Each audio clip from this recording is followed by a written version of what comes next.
Calling this meeting to order, please stand and join Palomino Intermediate as they lead us in the Pledge of Allegiance, followed by a moment of silence for Shea Middle School student and Mrs. Jean Copen.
Thank you.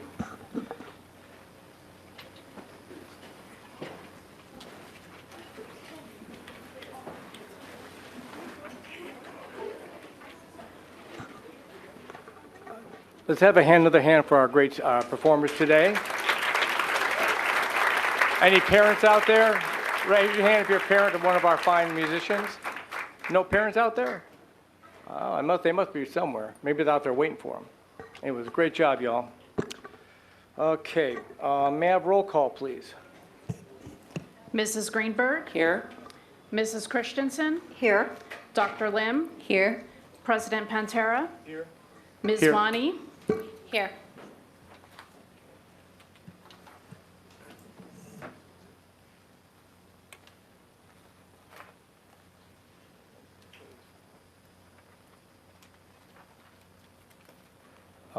Next on the agenda then would be governing board members' comments. The agenda first? Approval of agenda. No, I want to do comments first.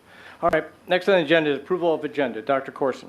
Yeah, thank you, President Pantera. Items approved by consent will not come up for discussion during the meeting, but will be approved when the agenda is adopted. This is possible since members of the governing board receive the agenda along with the backup materials at least 24 hours prior to the meeting and have had time to review and consider all items. Prior to the agenda being adopted, members of the governing board may ask that an item be removed from the consent agenda and brought to the floor for discussion at the appropriate place on the agenda. Any member of the audience who submitted a blue public comment card prior to the start of the meeting will be recognized to speak on that agenda item under items for approval. I'd like to offer the agenda as posted. Thank you. Prior to the meeting, we received 2 blue public comment cards. Each of those speakers will have 3 minutes to remark on a specific agenda item and will be recognized to speak under items of approval. As a reminder, we ask that you please direct your comments to the board. The one comment from the consent agenda was item 3, which will now become G6. Okay. Does any member of the governing board wish to have an item removed from the consent agenda? Mrs. Christensen. Yes. Item F8. F8 will now become G7. Anyone else?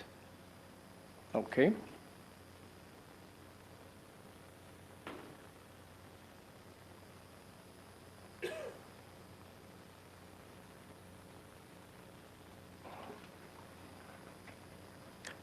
Okay, seeing no more desires to move any of these, I need a motion to approve what we do have here. Dr. Lim?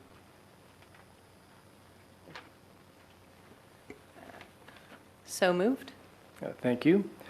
And all those in favor say aye. Aye. All those opposed say nay. Any abstentions? Motion passes with 5 yeses and 0 nays. Okay.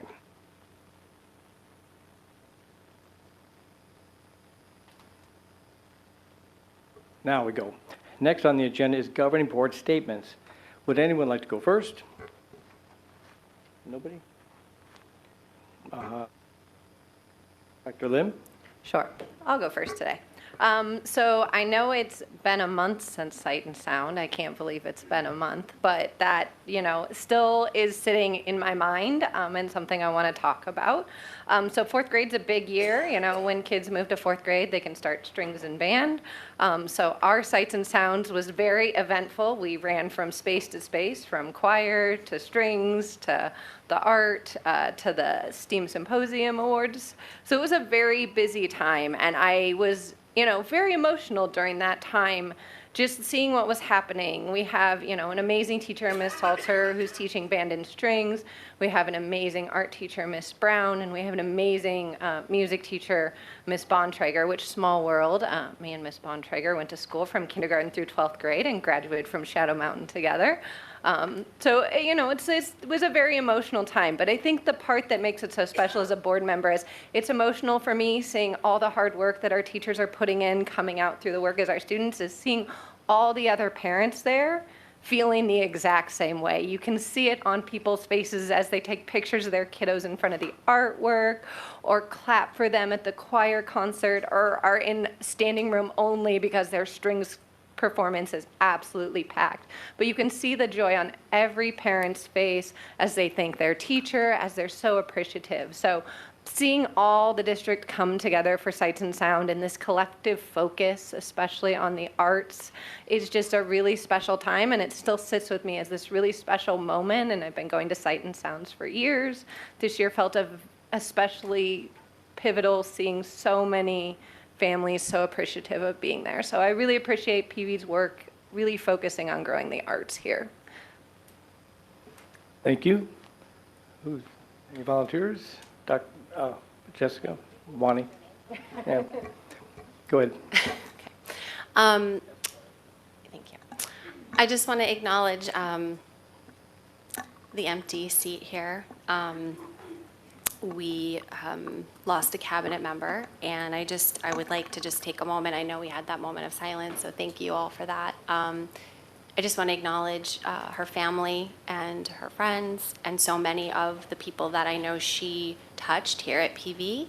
I know she was a great mentor and colleague and dear, dear friend to so many of you, and I've had the opportunity to hear some stories over the last couple of days about how she so significantly impacted just so many of our PV community. So we will miss her, and we will work every day to fulfill her dreams and her passions, and do everything that we can so that she would be very, very proud of this community. So just wanted to acknowledge what a great, deep loss. Mrs. Christensen?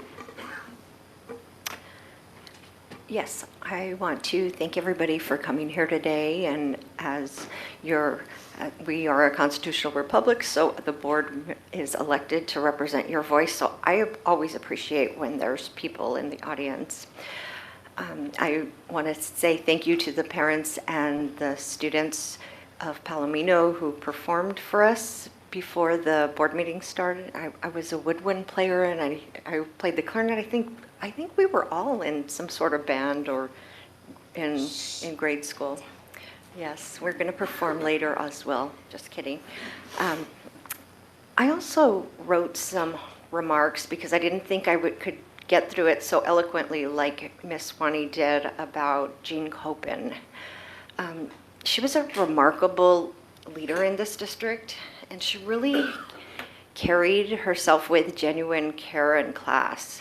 And she was just such a positive force in this district. And sadly, I did not know that she was ill until very recently, because she always showed up with a smile, with a strong work ethic, and with just such grace and integrity. And it just broke me when I found out that she was ill, and then we lost her so quickly after that. And so to her family and friends and loved ones, I just extend my deepest condolences and please know that she made a lasting impact on me and so many in this district. So I just wanted to let everybody know that she will certainly be missed.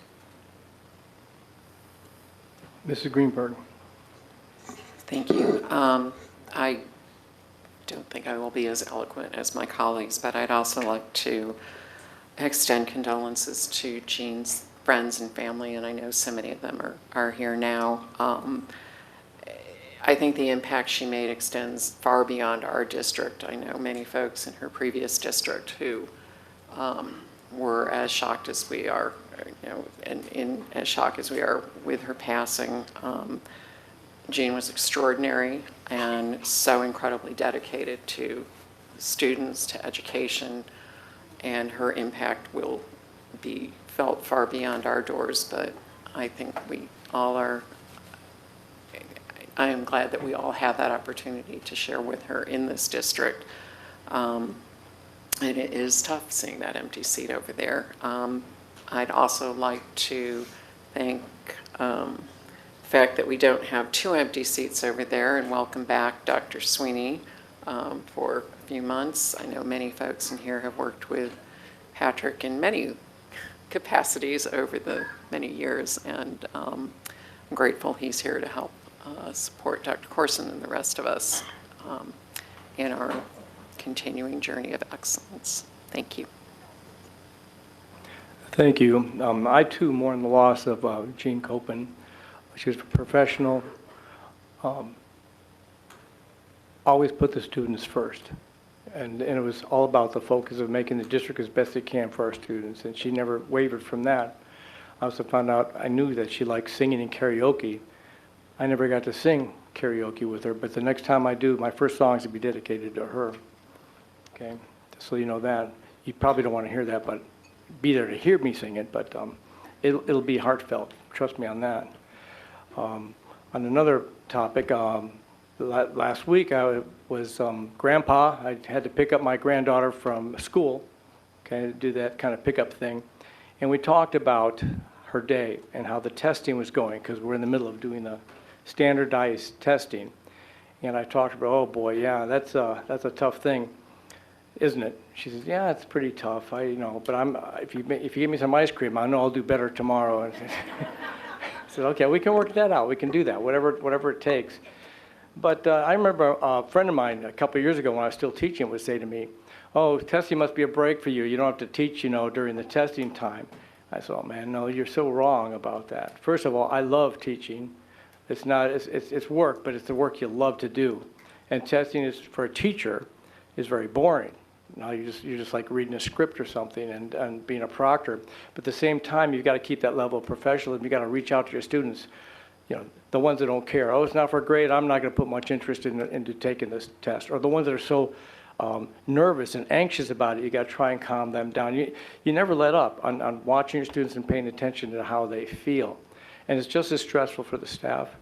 You got to rearrange schedules. You got to try and get these special testing situations set up. When I was teaching gifted, we had to cancel classes sometimes so I could work with special groups that had their own testing sequence to do. It can really hardship on the staff, and it's very stressful. I want you to know I realize that, and I appreciate you. As a matter of fact, I don't know if this is even illegal, but I'm a certified teacher in the district, in the state, and I work here obviously as a board member. But if you need somebody at your school, help with the scheduling thing, I can come in maybe and proctor. So no, that's a true thing. If you want me to do that, I'll do it. Anyways, do your best, people. I know some people are still out there testing, and we look forward to you guys doing great things.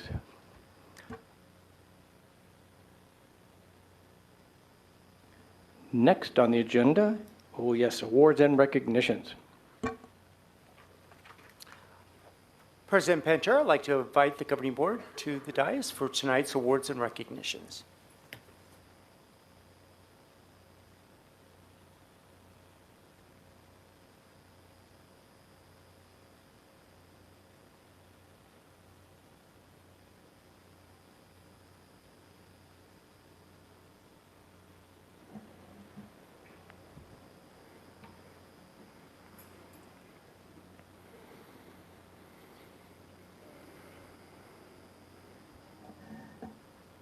Good evening, President Pantera, governing board members, Dr. Corson, members of cabinet, and attendees both in person and virtual. Tonight we have several recognitions to share with you. This evening we'll be inviting our honorees to the front of the room for a recognition and photo. So when I say your name, please come to the front of the room. Our first honorees tonight were selected to join the prestigious 2026 Arizona All-State Elementary Orchestra Festival. These elite musicians were nominated by their teachers and chosen from a highly competitive pool of talented students from across the state. Because this is a lengthy list of recognitions, please hold your applause until the end. From Desert Trails Elementary, Ada Carlson. Kendall Pollenten. Jonah Schumann. And Oysen Haggerty.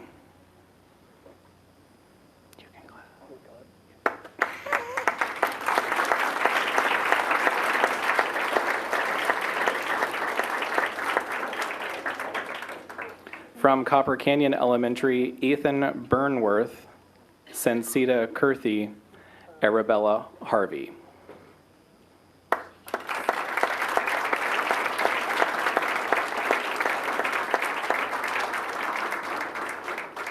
From Greyhawk Elementary, Jack Petit.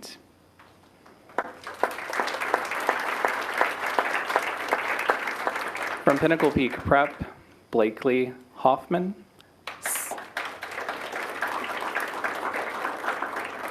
Sydney Kochi, and Helena Gonzer.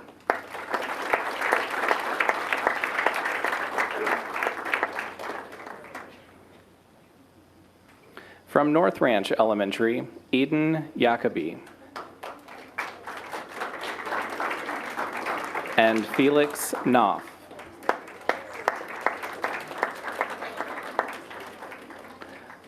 From Sonoran Sky Elementary, Eden Hoffman, Taylor Sun, and Grayson Hawksworth.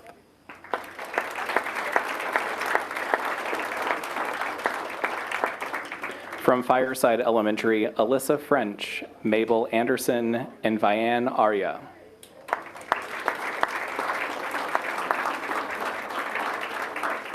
From Sky Crossing, Adib Nafis, Hayden Johnson, and Ezra Siegel.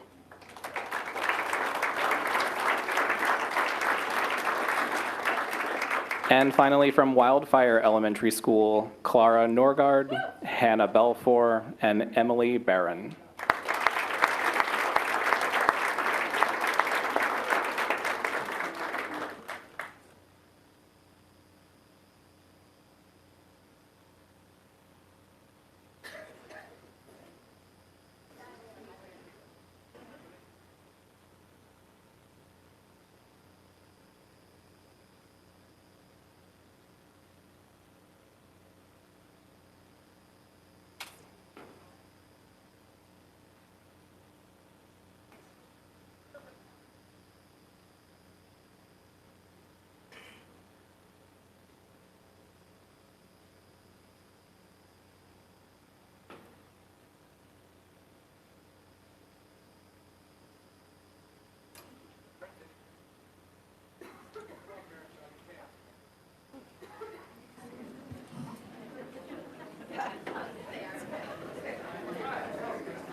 Another round of applause for our 2026 Arizona All-State Elementary Orchestra Festival.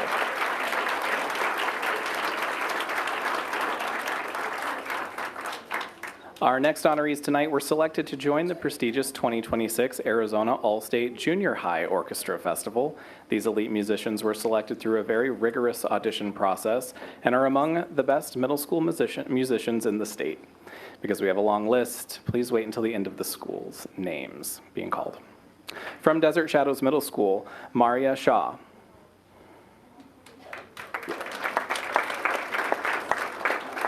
From Pinnacle Peak Prep, Susanna Nelson. From Sunrise Middle School, Linnea Vandersamen, Nathan Moreno, Molly Brooks, and Alexa Rock.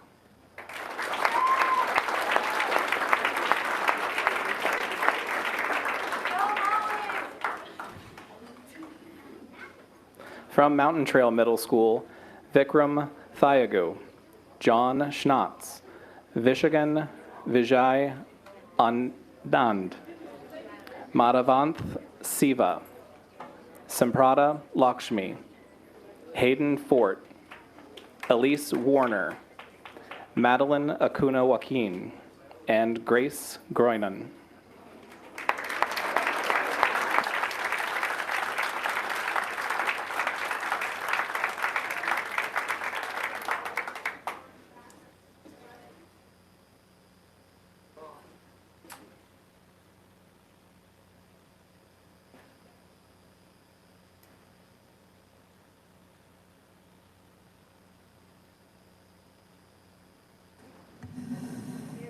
Come on up, parents. Come on up.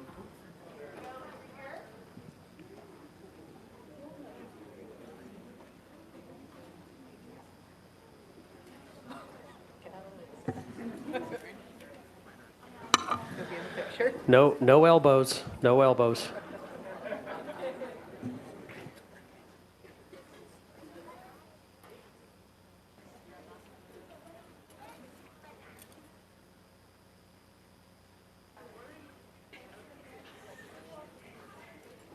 How about another round of applause for the 2026 Arizona All-State Junior High Orchestra musicians?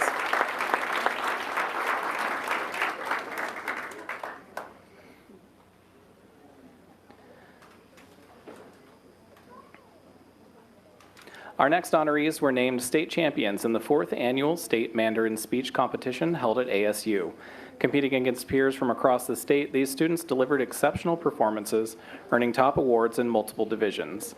This achievement highlights the incredible strength of Whispering Wind Academy's Mandarin Immersion program and the unwavering dedication of our students who represented both their school and PV schools with excellence.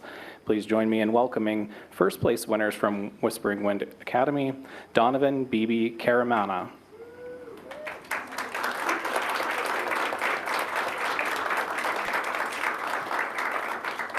Kiara Shaw.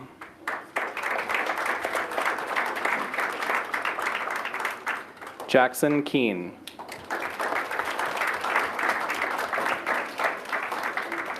Addie Lim.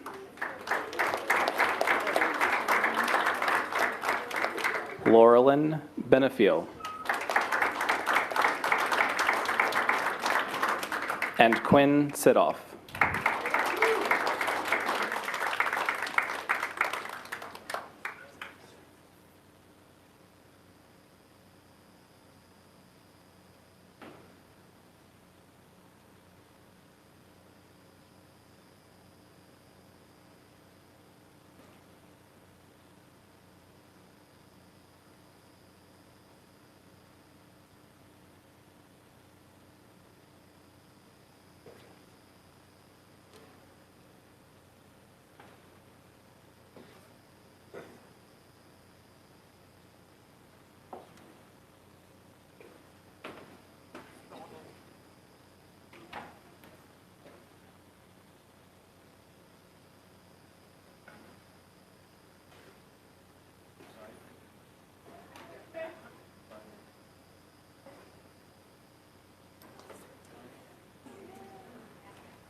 Another round of applause for our first place winners.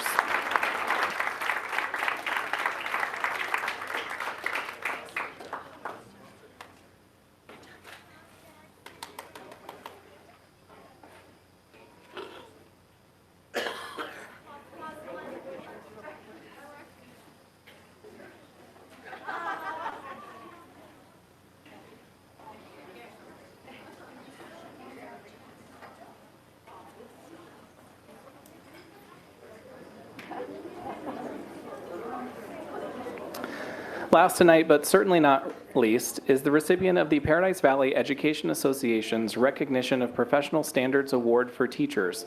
The honoree this evening will be introduced by Heather Schmidt, PVEA President. Good evening, President Pantera, Dr. Corson, Governing Board and Cabinet. My name is Heather Schmidt, and I'm the proud president of the Paradise Valley Education Association. And I get to do props this month because my friend in the back made it to work. He was out sick. We should have been here in March doing this. But I get to recognize my new friend, Mr. Leroy Oglesby, the computers teacher at Roadrunner School, as a recipient of the April 2026 PVEA props. He was nominated by his colleague, Sunny Judd. Here's what was shared with me about Mr. Oglesby. Leroy has been a great addition to our Roadrunner team. Leroy teaches our students in grades K through 12 and seamlessly adapts from one age group to another. Leroy has a positive, supportive relationship across our school community due to not only his positive demeanor and ability to build positive relationships, but also his willingness to help in all situations and settings. He has written and been awarded grants to fund programming and provide new resources here at Roadrunner and helped create a STEAM night program that greatly increased family involvement. I got to see a little bit of that in action as I watched your cardboard city being made, and I thought it was really cool. And I'd also like to point out that I believe some of the students at Shadow Mountain, that he also is a wrestling coach over there, and they are also here to cheer him on this evening. Mr. Oglesby, thank you for being an amazing member of PVEA and for being an educator that every student in this district deserves. Congratulations.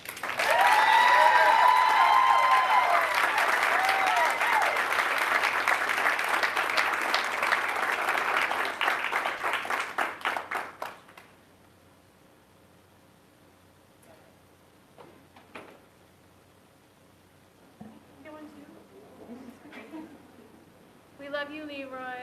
Okay, hopefully one turns out. Thank you.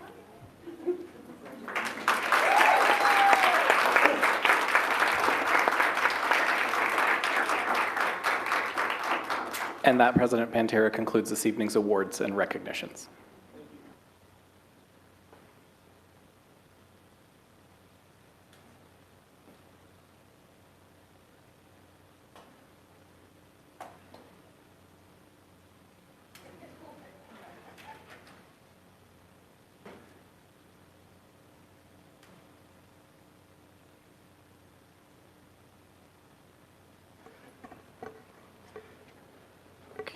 I'm going to give these people a chance to filter out. Next on the agenda is superintendent's comments. Dr. Corson, whenever you're ready. Sure. Thank you, President Pantera. In PV schools, we engage, inspire, and nurture students through high-quality instruction, meaningful educational opportunities, and dynamic learning experiences. One of those opportunities is our high school summer school program. As a reminder to students and families, high school summer school is hosted at Paradise Valley High School, with sessions running May 26th through July 2nd, and are available to current and incoming high school students. Whether students want to fast-track graduation, explore a new subject, or close learning gaps through accelerated coursework, summer school offers the flexibility and support needed to stay on track and succeed. Registration is now open, so visit pvschools.net and explore our programs page to learn more. We want to remind everybody that your voice matters. As partners in your child's education, PV Schools wants to hear about your experience. Each year, PV Schools sends out a parent and family satisfaction survey to better understand how families perceive their child's school experience. Don't forget to check out your inbox or Parent Square feed for this opportunity to provide your feedback today. The survey closes on April 30th. Your feedback on academic support, communication, and school climate is important in helping PV Schools provide a top-tier experience and empower every learner for a lifetime of success.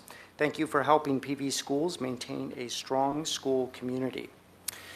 And as other governing board members mentioned tonight, it is with a heavy heart that I reflect on the life and legacy of Jean Copen.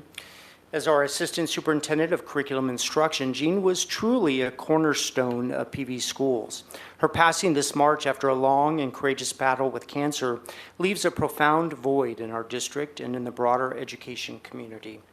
At her core, Jean was a fierce and unwavering advocate for students. She believed deeply in their potential and carried that belief into every conversation, every decision, and every action.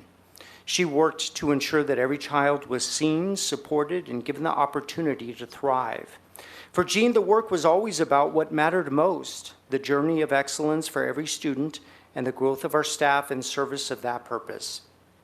Jean led with both heart and conviction. She understood that leadership is not just about systems or structures, but about people. She built strong, authentic relationships and had a way of bringing out the best in those around her. Her impact wasn't just in the work she did, but in how she made people feel valued, supported, and inspired. On behalf of our district, I want to extend our deepest condolences to her family, her friends, and all who had the privilege of working alongside her. We are stronger, more focused district because of Jean, and we will carry her legacy forward in the work we continue to do each day. And that, President Pantera, concludes my comments for this evening. Thank you, Dr. Corson. Next on the agenda is items for approval G1, consideration and approval of administrative personnel employment actions. Dr. Holmes. Thank you, Mr. Ventura. Mr. President, members of the board, first up, Jennifer Benoyer is currently the site coordinator at JPL, James P. Lee Early Learning Childhood Center. She earned a Bachelor of Arts in Elementary Education from the University of Florida, a Master of Arts in Elementary Education also from the University of Florida, and a Master of Arts in Educational Leadership from ASU. If approved, she will receive salary and benefits in accordance with the COA bargaining agreement, and we recommend you approve Ms. Benoyer to be the coordinator of James P. Lee and Sun Kids Preschool. May I have a motion to approve Jennifer Benoyer for the position of coordinator of JPL Sun Kids Preschool as presented? So moved. Any board members wishing to make a comment? Okay. All in favor say aye. Aye. Aye. All those opposed say nay. Any abstentions? The motion passes unanimously. Congratulations, Ms. Benoyer. Do you have anyone in the audience you'd like to acknowledge and recognize? You got anyone? Oh, your daughter. Well, okay. Congratulations. Next up, Daniel Crispin is currently the distribution technician lead for Paradise Valley Unified School District and has been in that position for the past 3 years and employed with us since 2018. We're very proud to promote one of our own, and if approved, he will receive salary and benefits consistent with the COA bargaining agreement. We recommend you approve Mr. Crispin to be the next supervisor of the distribution center. May I have a motion to approve Daniel Crispin for the position of supervisor of the distribution center as presented? So moved. Any board members wishing to make a comment? Mrs. Christensen? Yes, I would just like to know what that role entails. The supervisor of the distribution center? Yeah. Ooh. So, yeah, I would probably need to pull up the job description. You're probably aware we have a distribution center that for which the goods that we purchase, many of the goods that we service, all land at. And as a large district with many facilities, that needs to be distributed out throughout the system. So that's the fundamental function of the distribution center, and so he would be the supervisor of that team. Any other comments? Comments? Okay, thank you. All those in favor say aye. Aye. All those opposed say nay. Motion passes unanimously. Congratulations, Mr. Crispin. Congratulations, sir. Do you have anyone you'd like to acknowledge that's here with you today? Yes, I have my wife with me. Hi. Yeah, she made sure you got here on time, right? Good. Okay, Matthew Brady is currently an assistant principal at Chaparral High School. He earned a Bachelor of Arts in Secondary Education at Wartburg College. That, by the way, is in Waverly, Iowa. So if Dr. Bales is watching, he definitely might know something about that. I do not. Also earned a Master's of Arts in Educational Leadership at ASU, and if approved, he will receive salary and benefits consistent with the PVP bargaining agreement. And if you have additional questions about that position, I was a high school assistant principal. I can answer that one for sure.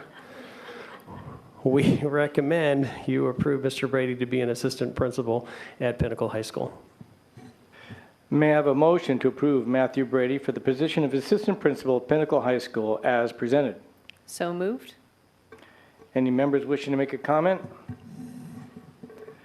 Well, as a student, former student, alumni of Sora High School, I'm glad Here to we go. rob chaparral of somebody that was good. Okay, our arch rival. Just had to say that. Okay, then, no other comments? All those in favor say aye. Aye. All those opposed say nay. Motion passes unanimously. Welcome home, Mr. Brady. Do you have someone you'd like to acknowledge, sir? Hello, stand up. Hi. All right, thank you. Good job. Next on the agenda is items for approval G2, consideration and approval of the K-12 science adoption. We do have a blue card for this one from Heather Schmidt.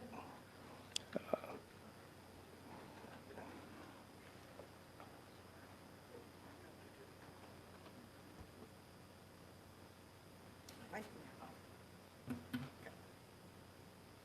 don't know.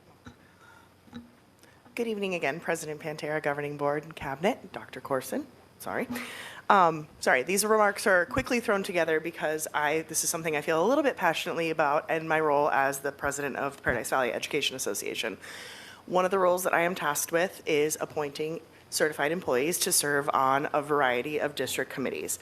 In the nearly 2 years that I've served as PVEA president, I've had the opportunity to serve and appoint people to dozens of committees. And in this particular moment, I just actually want to take a moment and thank both Ms. Hayward and Ms. Perez for all of their work in leading the K-12 Science Adoption Committee over the last year. I want to specifically thank both of you for all the work that you did in keeping me in the loop and receiving minutes directly rather than having to wait for them to end up posted on the website so I could dig and share them with our group. When we had a few original members of the committee leave at the end of the 24-25 school year, you both immediately reached out to me to make sure that we could fill those openings by people who were passionate and knowledgeable on the topic. I want to thank you both for your collaboration on this committee. And I'd be remiss if I didn't acknowledge the fact that both of you work closely on this massive undertaking, along with a million other things, with Ms. Copen. As you stand here tonight, I hope that you feel her with you, cheering you on as you stand behind the work of the committee. I know the faith that she had in you and in the committee process. Thank you. And now I'd like to turn over to Dr. Corson. Thank you, President Pantera, members of the Governing Board, Cabinet, and guests. This evening, our science curriculum specialists, Robin Hayward and Krista Perez, are here tonight to provide additional context and clarity in response to questions raised during the first reading. Their presentation will speak to the committee's recommendations of Imagine Learning TWIG for kindergarten through 8th grade, including how it supports instruction across both elementary and middle school settings, its emphasis on hands-on science, and its connections to other content areas. They'll also address the rigor and credibility of the high school recommendations, along with a plan for ongoing support for teachers and staff. I also want to take a moment to recognize and thank the committee of teachers, parents, and administrators who engaged in a thoughtful, thorough, and transparent process over the past many, many months to bring these recommendations forward. Following the presentation and discussion or questions from the Governing Board, we are recommending approval. And with that, I'll turn it over to Ms. Hayward and Ms. Perez. Hello, I'm Robin Hayward. I'm the Secondary STEAM and Science Curriculum Specialist, and had the great opportunity to be one of the shepherds of this committee over the last year. Tonight we're going to start by highlighting the reasons that the committee recommended Imagine Learning TWIG for kindergarten through 8th grade for our Paradise Valley students. Then we're going to address the concerns about TWIG fitting into the PV elementary and middle school schedules. Classrooms. We will also discuss how TWIG science connects to and supports other content areas and gives tools for teachers to provide hands-on science for our learners. Then we will move on to credibility and rigor for high school recommendations. And finally, we will share a plan for ongoing support for our teachers and staff. While this presentation is intended to answer the questions and concerns brought up in the first read, we are, of course, will welcome any questions you have following this brief presentation.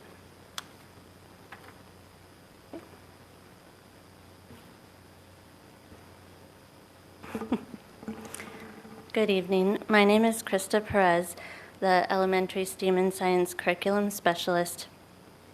And you guys made me a little bit emotional tonight, but I do feel Jean here with us, and her beautiful thumbprint is all over this. Thanks. And also, I want to say how timely it is that we get to talk about the science adoption right in the middle of this Artemis launch, and they're going to touch down like this time tomorrow, so it's pretty exciting. So today I'm honored to share some specific strengths of Imagine Learning Twig and why the elementary and middle curriculum adoption committees strongly recommend this resource for science education. Twig is built directly on the same structure as the 2018 Arizona Science Standards, which focus on deep conceptual understanding and hands-on science and engineering practice. There is strong research behind this approach. Students develop deeper understanding and build strong connections when they actively engage in investigation and in science discourse. In grades 6 through 8, Twig has earned an ESSA Tier 3 Promising Evidence rating through a review by Johns Hopkins University. That designation indicates that qualifying studies demonstrated statistically significant positive effects on student science proficiency. And promising evidence is the highest score any comprehensive science curricula has received from them based on our research. Feedback from the 60-day public review was overwhelmingly positive. In fact, Twig was unique in that it was the only curriculum reviewed with 0 negative feedback. Reviews from teachers, parents, and community members noted strong student engagement, including the use of physical workbooks to record learning by hand, clear lesson progression, and practical classroom usability. While the first read shared the components of the committee's extensive evaluation tool, tonight we'll just highlight 2 of those components. Assessment alignment is a significant strength for Twig. To support our teachers, Twig embeds formative assessments so teachers can monitor learning and support students as needed. And also, the summative assessments closely mirror the state assessment format to help students feel and be prepared for success on the state tests. Access was also a priority for the committee. The materials include structured supports for multilingual learners, embedded vocabulary development, and multiple pathways for students to engage with content through reading, discussion, modeling, and investigation. Then, looking at Twig in real life, from the start, the committee focused on whether a science curriculum could work in real classrooms with our time, our space, and our schedules, and Twig fits. Lessons are flexible. Teachers can introduce a phenomenon one day, run an investigation the next day, and focus on analysis after that. Lessons include natural stopping points, so teachers aren't expected to finish everything in a single 30 to 40-minute block. And units always start with a shared phenomenon, a short video, an image or a read aloud, like kids on swings, a volcanic eruption, or matter changing forms in an industrial kitchen. Beginning with a shared phenomenon ensures all students access the science concept and sets up discussion and problem solving. Students work as scientists and engineers through hands-on investigations, primarily with physical materials. When activities are not safe or feasible in the classroom, Twig does provide high-quality digital investigations to ensure students can still explore gather evidence, and solve problems. Reading and read-alouds also help students collect evidence while supporting literacy development. Committee members praised TWIG's strong teacher guidance as well. Lessons are well sequenced, scaffolding is clear, and materials are easy to plan, reducing the workload while maintaining the rigor. Teachers also get concise background info and videos to help build their understanding, organize the materials, and prepare for instruction. TWIG also highlights connections to math, reading, writing, and careers, and its fast track option keeps lessons manageable while ensuring standards are met and students develop critical thinking and problem-solving skills. Finally, adopting TWIG is just the beginning. Our guaranteed and sorry, it's a lot of talking. One more sentence. Our guaranteed and viable curriculum provides a roadmap showing what to teach, in what order, and to what depth. Later, you will hear how teachers work together to build this valuable guidance document. Thank you, President Pantera. Thank you. So now, focused on credibility and academic rigor for our high school recommendations. All of our recommended resources for high school align to the content in the Arizona Science Standards. A distinguishing feature, thank you. A distinguishing feature of these recommendations noted at the first read is that we do have an integration of open educational resources from OpenStax, OpenSciEd, and CK12, as well as traditional publishers that we have been used to working with. I want to note that all of the open educational resource materials will be or have been downloaded so that if something happens in the future, they will continue to be available for our students and staff. I will now briefly describe the recommended open educational resources so you get a little bit of background about those, about their development and research support. So one of those open educational resources is OpenStax. OpenStax was developed by Rice University, an R1 research institution, peer-reviewed by faculty to ensure scientific accuracy and college-level alignment. Their academic credibility is reflected in adoption in nearly half of U.S. colleges. In Arizona, institutions like Arizona State University participate in OpenStax-related research, and these resources are approved by our community college partners for our dual enrollment courses. The next open educational resource is OpenSciEd. OpenSciEd was developed by a consortium of leading research institutions, including Northwestern, Boston College, and UT Austin. It is aligned to the 3 dimensions of science, aligned to our Arizona Science Standards. The curriculum, so OpenSciEd has earned quality ratings from Science Peer Review Panel and green marks across all EdReports benchmarks, ensuring rigorous evidence-based curriculum and instruction. And then the third open educational resource is CK12.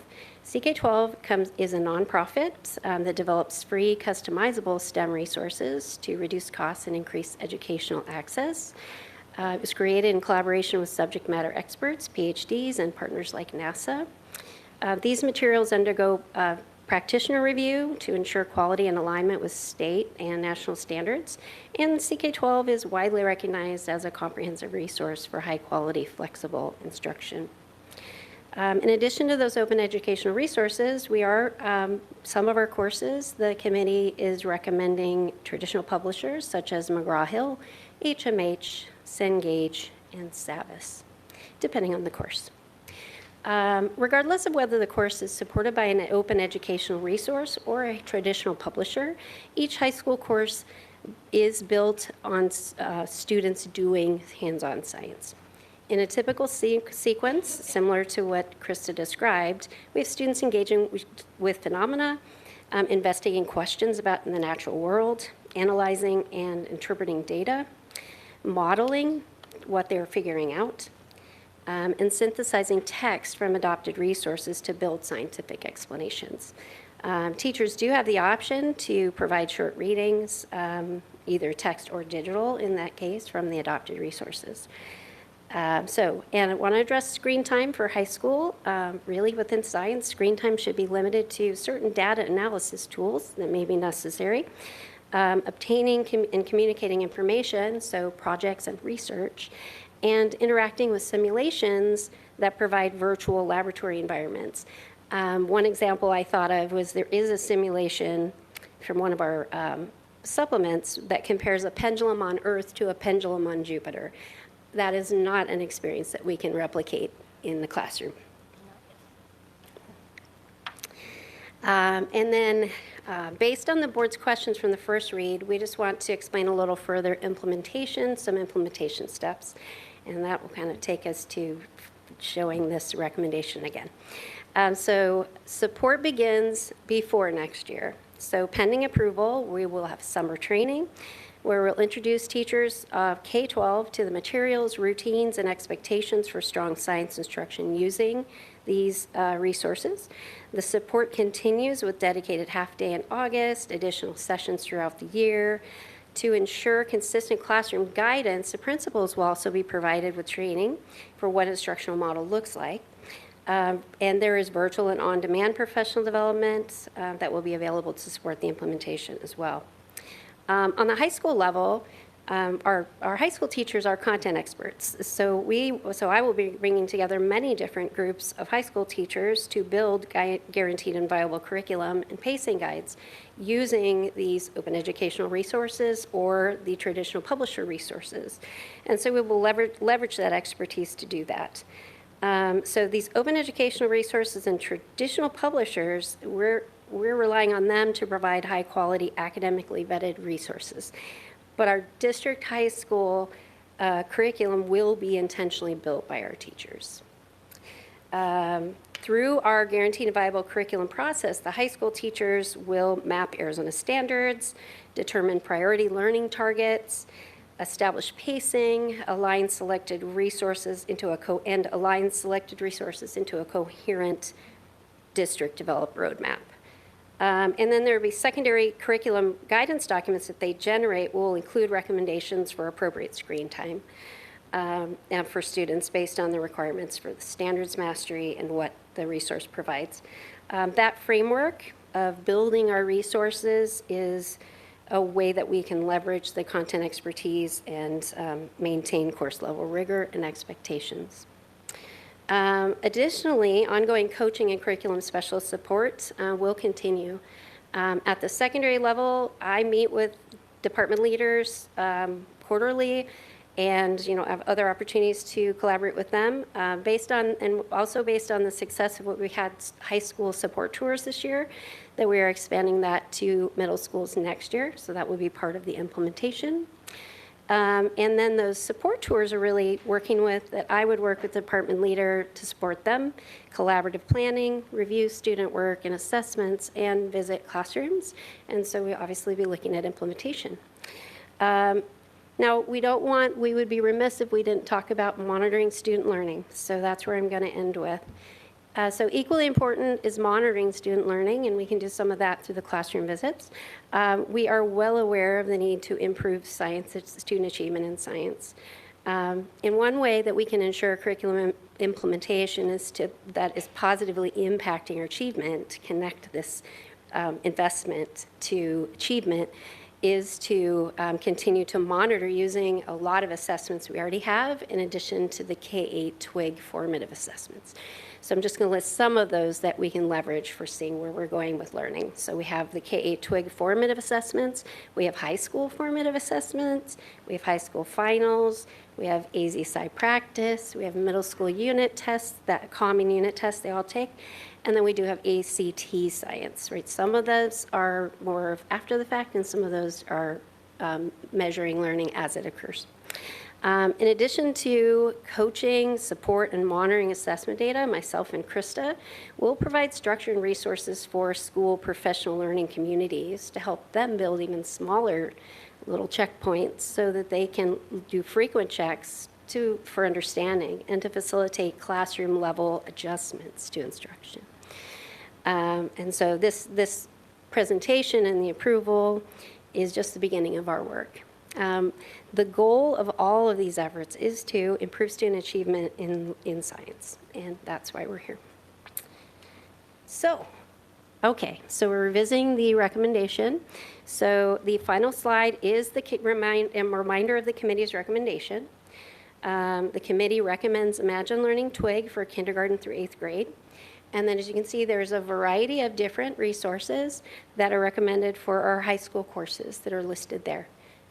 So you will see those open educational resources as well as the traditional publishers, depending on the course. There are, in addition to those resources, there are 3 supplements listed that the committee took a look at that we would like to add to our supplement list. And those are AP Classroom for Science, Code.org, and American Modeling Teachers Association materials. In summary, the committee asserts these recommendations had superior evaluation scores on the rubric, reflect research, professional review, public input, and alignment to Arizona standards. Approving these curriculum resources provides a solid foundation for improving science achievement in PV schools. And with that, I just want to say thank you for your thoughtful engagement and for the questions that you've posed in the first read and since. And at this time, we're happy to answer any additional questions you have. Thank you. May I have a motion to approve the K-12 science adoption as presented? So moved. Any board members wishing to make comments and/or questions? I have a comment. That good job on the hard work you've done and put through all the hours and hours to do this. We have definitely time in our timeline once we adopt this to make all those things happen, right? Okay, good. Because I remember when I taught science, you know, principals would, the first time, well, it was at Palomino's last time, Palomino, and the principal says to me, you know, Mr. Pantera, you can modify. You don't have to stick strictly to what they're doing there. It was the first time I'd done this program. And I know that's still true, that we have options, that there's flexibility built within the system, and I'm really glad to hear that. And I'm glad they have such a rigorous timeline with this as well. So having said that, thank you. All those in favor say aye. What? I thought we moved it. Oh, just discussion, more discussion. Any more? Go ahead. I have a few questions that came up during the presentation that I'm just looking for clarity. So that summer pre-implementation training, is that a required training for our teachers or an optional training? Well, historically, they have been optional. We do provide professional growth for those teachers who attend, so they would earn potentially salary increases.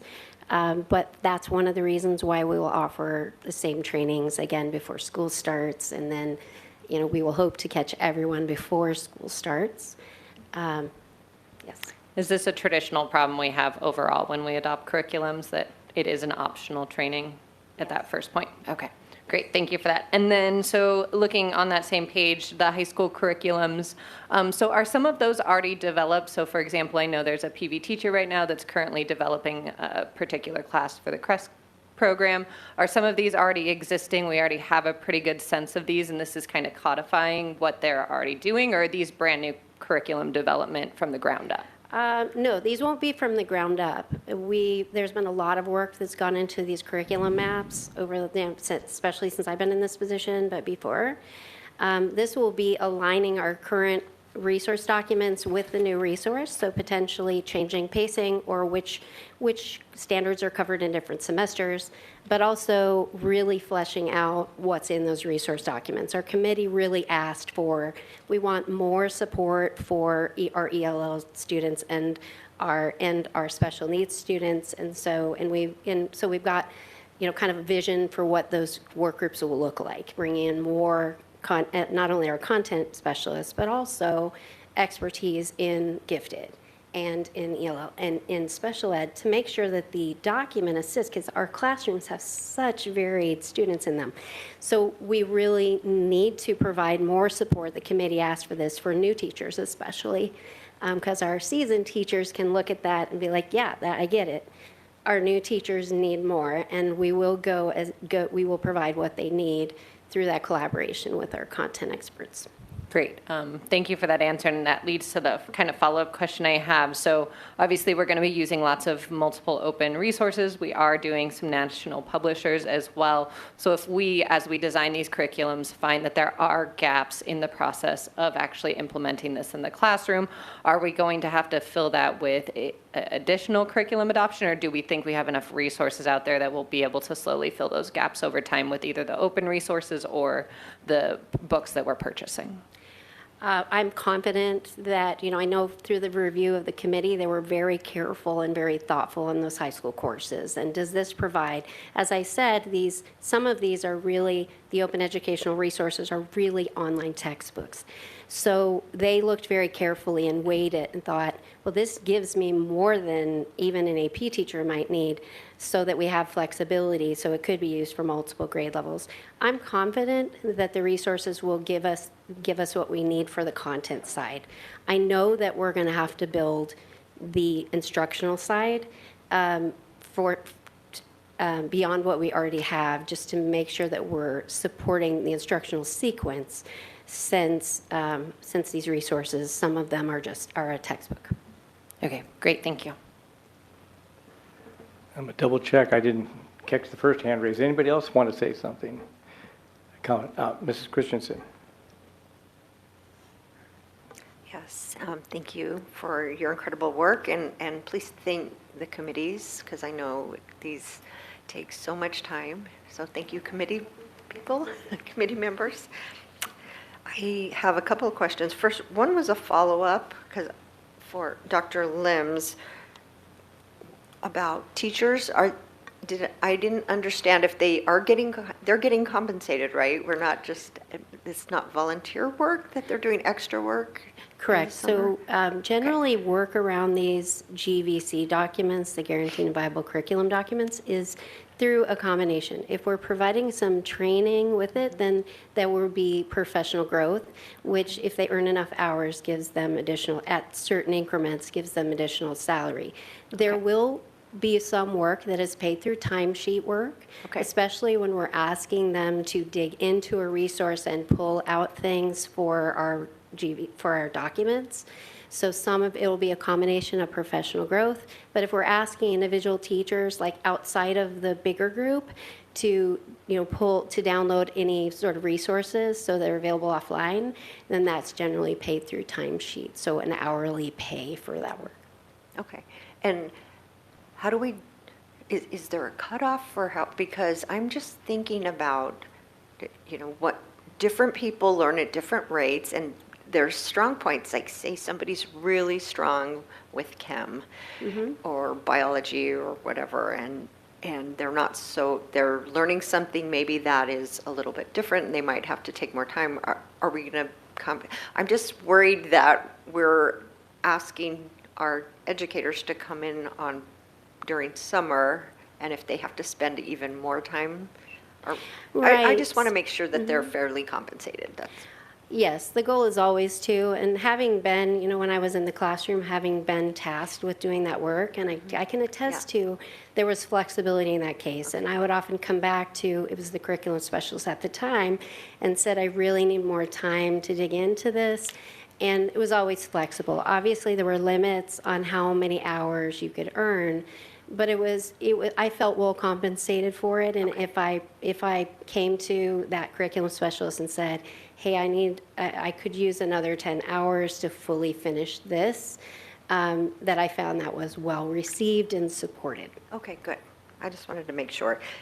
Regarding TWIG, you stated that there's a lot of teacher and staff support. I'm assuming it's within all of these.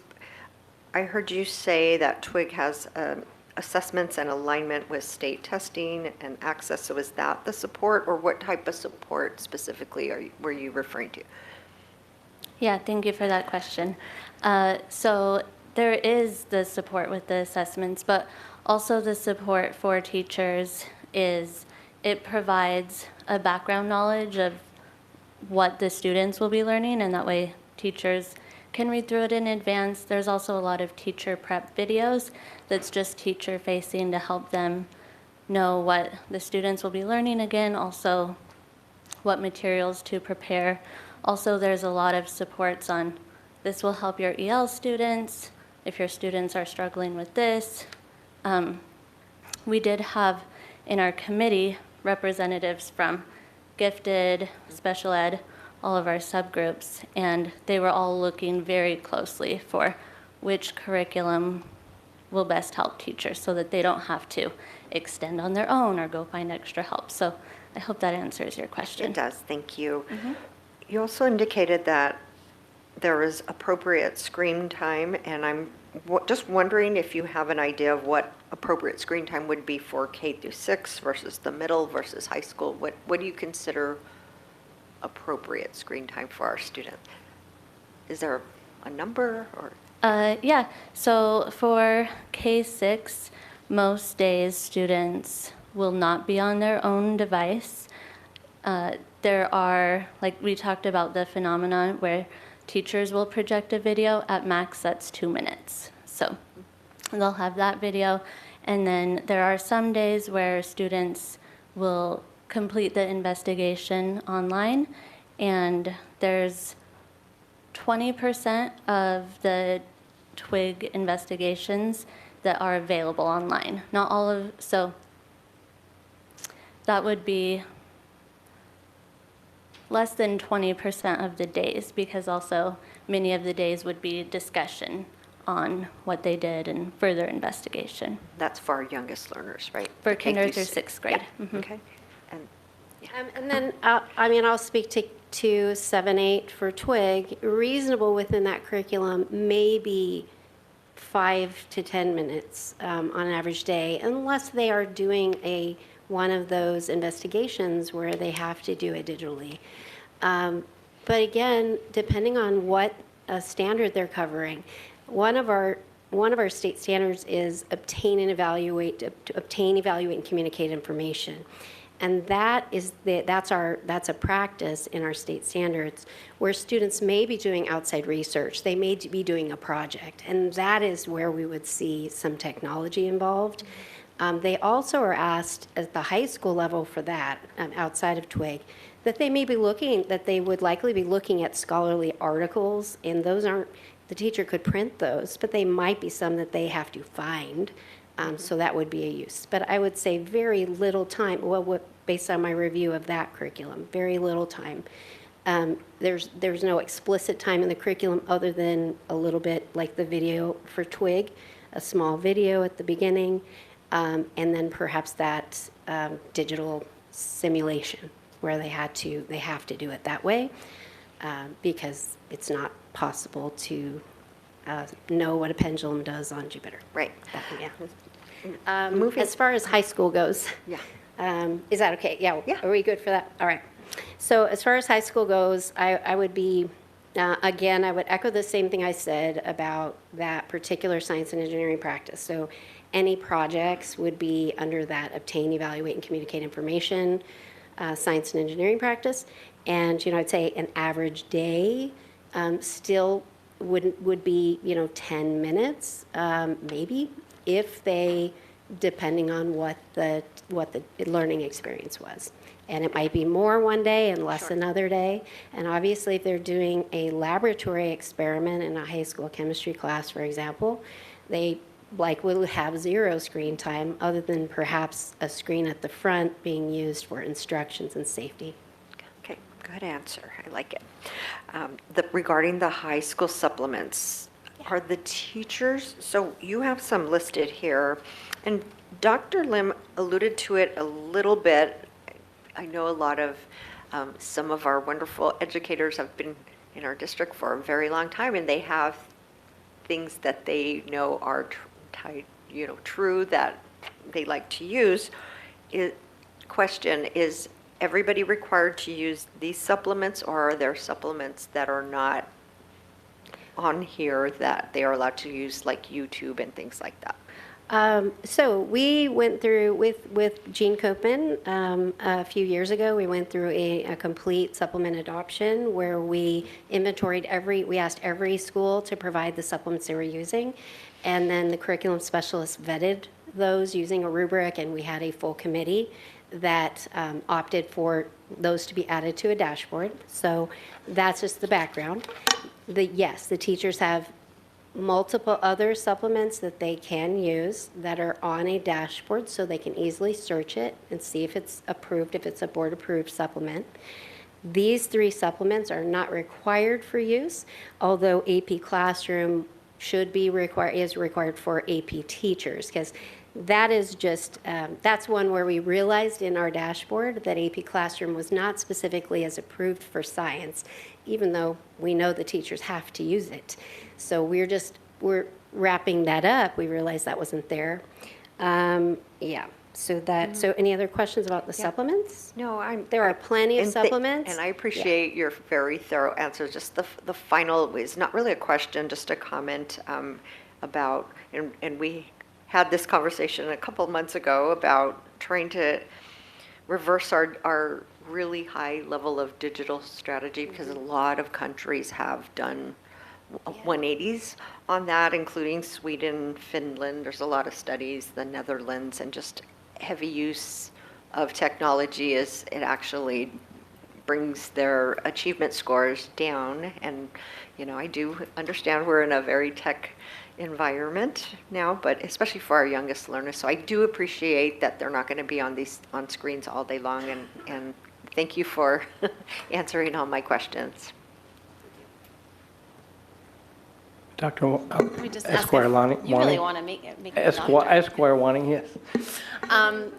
So first of all, thank you. And thank you for going back and answering our questions, and really appreciate the presentation tonight. It's very helpful.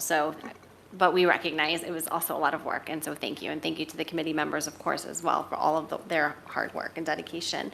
Kind of just want to ask a follow-up question to some of the questions that board member Christensen was asking with regard really just kind of focusing on the high school students and the delivery of just most of their material. I guess my question is,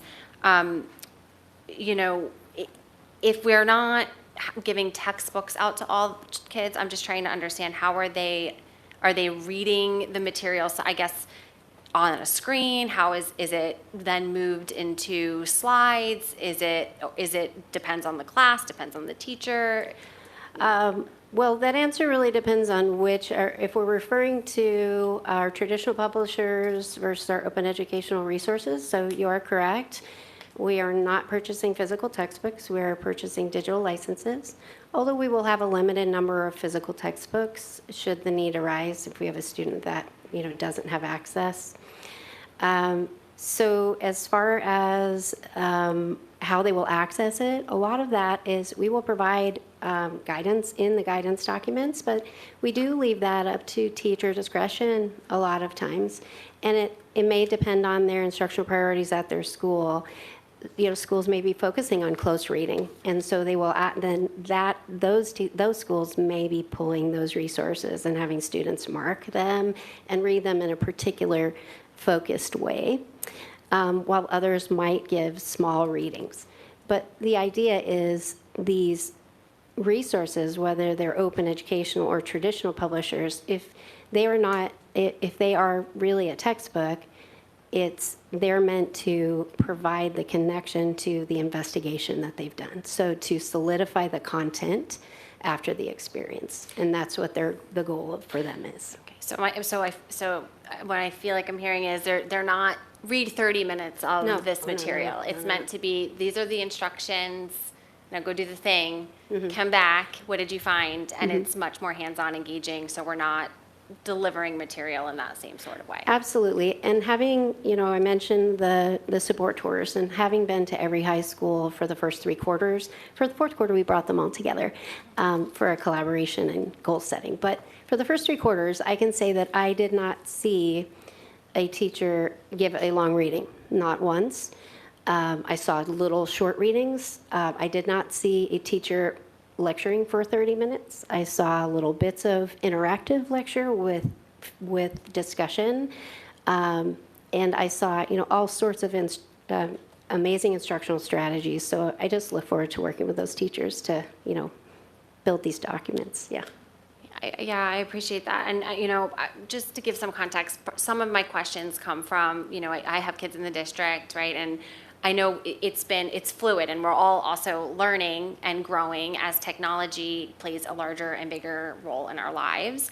And so, I've sort of seen, sometimes where they're reading material on the computer or on a screen, and it's like a continuous like PDF or document, and it's like they're trying to answer questions, but then they got to go back to page 2 to look at the graph or to look at the lab description, right? And I just want to be mindful about, right, just obviously we need to leverage technology. It's not going anywhere. We want our kids to be proficient in it, but also just being thoughtful about sometimes it's not going to work, and sometimes things just will need to be printed. And I'm sure teachers are thinking about those kinds of things, and we're incorporating all of that. And so I just appreciate as well just the context, so that I don't have to sit there at night thinking of any student like doing this all day long because we're very lucky. We come here and we have all the things printed, and I have a pen, and I just want to make sure we're, giving students those same opportunities too, because I think I would be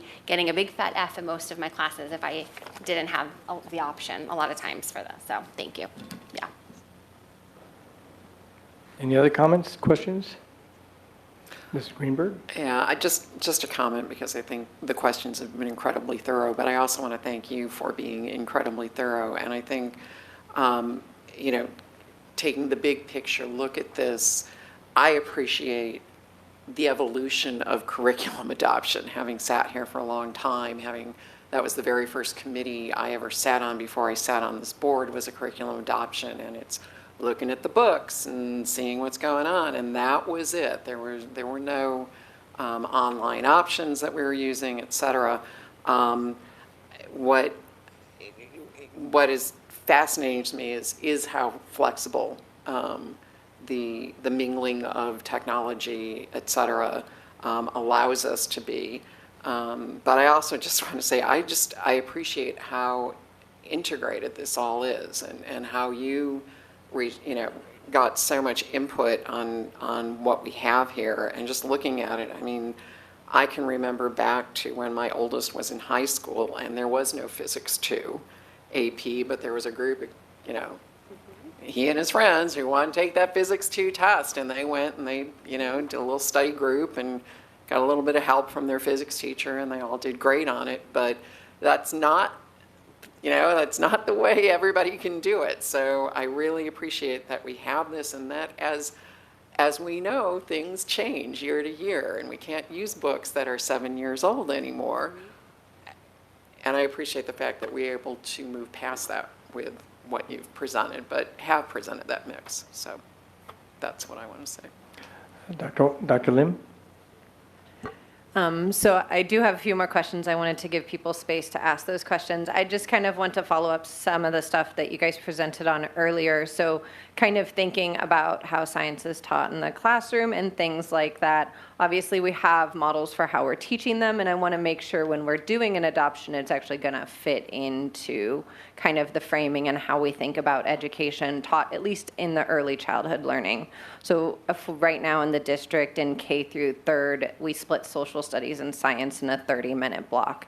That's a pretty tight window, and one of the models that's fallen on a number of schools is teaching one subject in the fall and one subject in the spring, and splitting them in that type of model. So our learners aren't always engaging with science throughout the year. Obviously, this might work for some schools, but in many spaces it may not be working, as those learners are coming in with a science deficit coming into 4th grade when they first start testing in science. So my question is, looking at kind of how we've designed our master schedule and how it's currently functioning, as we realize TWIG needs more time or there some adjustments are needed, are we going to start to look more systematically on making sure there is success, especially for our earliest learners? Because we know historically, if we don't get them in kindergarten, first, second, and third, their interest in science dies off very quickly as they get older because there are a lot more exciting things happening in the classroom, like hormones and boys and girls. So how can we really capture them in that early age so that they sustain? And are we open to flexibility in how we currently are modeling our minutes to give teachers the time they need? Dr. Lim, I'll take that one. Since I've been heavily involved in looking at our master schedules and how we're using our instructional time, there's so many competing demands across content areas, right, with reading and math and our special areas, and then, just the whole gamut. And so I think we can all agree as educators that we want to invest more time in science. There's so much curiosity, especially with the little ones. They're engaging in these hands-on learning experiences, and we want to really tap into that. And so it's just all about balance and looking at, the big scope of how much time we have during the day and how we can allocate that. And so within our framework, we do have allocated minutes, and Ms. Cope and I spent a lot of time looking, and I know that I spoke about this a little bit last time, about like move on when reading and some of those requirements from the state. And then we look at the recommended minutes from ADE, and then the recommended minutes from all of our, different content areas and those resources and how much time really needs to be invested. So it's just really continuing to look at that, get feedback from our teachers and our staff. And this framework really allows principals a starting point to work with their teachers, because we also have some unique academic programming in our district with DLI, as you know, IB, core knowledge, and so there is flexibility within that to attend to those programs, and so it does look different. The framework is just that, it's a framework, it's a starting point to help our principals really be compliant where we need to be, and then also just be really thoughtful about how we're using our instructional time. Yeah, so I think my follow-up question there is really kind of how we're messaging that to teachers. So we can imagine some of our schools are going to have learners that maybe don't need as many minutes in, math and reading because they're a little more proficient for whatever reason in that classroom. And they may have more space for science, which is a great opportunity to expand those minutes. So do we have the flexibility that existed like when I went to school where, the class is doing really well in one area, so we're going to spend a little extra time on another subject that the class is really excited about because we're really already meeting our demands in those other spaces. So are we going to allow kind of that flexibility that might be needed school to school that is not purposely aligned with the master schedule, because all of our schools function slightly different, down to one second grade classroom might function differently, the one right next to it in the same building. So are we going to message to our teachers that there is flexibility, that they can work with their classes and make those adjustments as they needed year to year? Or are we going to be very strict, you must follow this and it must always be this way kind of model? The culture in PV with master schedule development has always been at the local level, and this framework gives them a starting point to have those conversations and build that shell. But of course, with principals meet with teams of teachers through PLCs and they look at data and what needs are and how to respond to those, then they will be having those conversations at the site level. And, and we support that. We also want to be able to be intentional about, the implementation of these resources, because we're spending a lot of money on that. And so, we have to weigh all of that out and obviously keep kids at the center of that. Yeah. And I think my follow-up question to that is, obviously, we adopted many years ago what we thought was going to be a successful tool, and the FOSS kits really weren't used at the capacity we would hope they would be used. Are we going to be doing incremental assessments just to make sure that if adoption is not going as planned, what pivot and what changes we can make, whether it's master schedule, whether it's how we rolled them out, whether it's other additional PD for educators, to try and make sure that we do get robust adoption of these tools and that we don't actually see them sitting on the shelves collecting dust, because unfortunately many schools have those FOSS kits just sitting collecting dust, sadly, even though they were once an amazing curriculum and we thought that was the next step for us. So yes, and I'm going to ask these two ladies because I can tell that they're wanting to respond to that one. So Chris or Robin? Yeah, thank you for that question. We are going to be continuing, a lot like Robin talked about with secondary, bringing together teams of teachers working on the guaranteed viable curriculum and then checking how is that going, because teaching science is also a science. You know, we won't fully know what works until we do it, and we will monitor and adjust as the real teacher experts say we need to.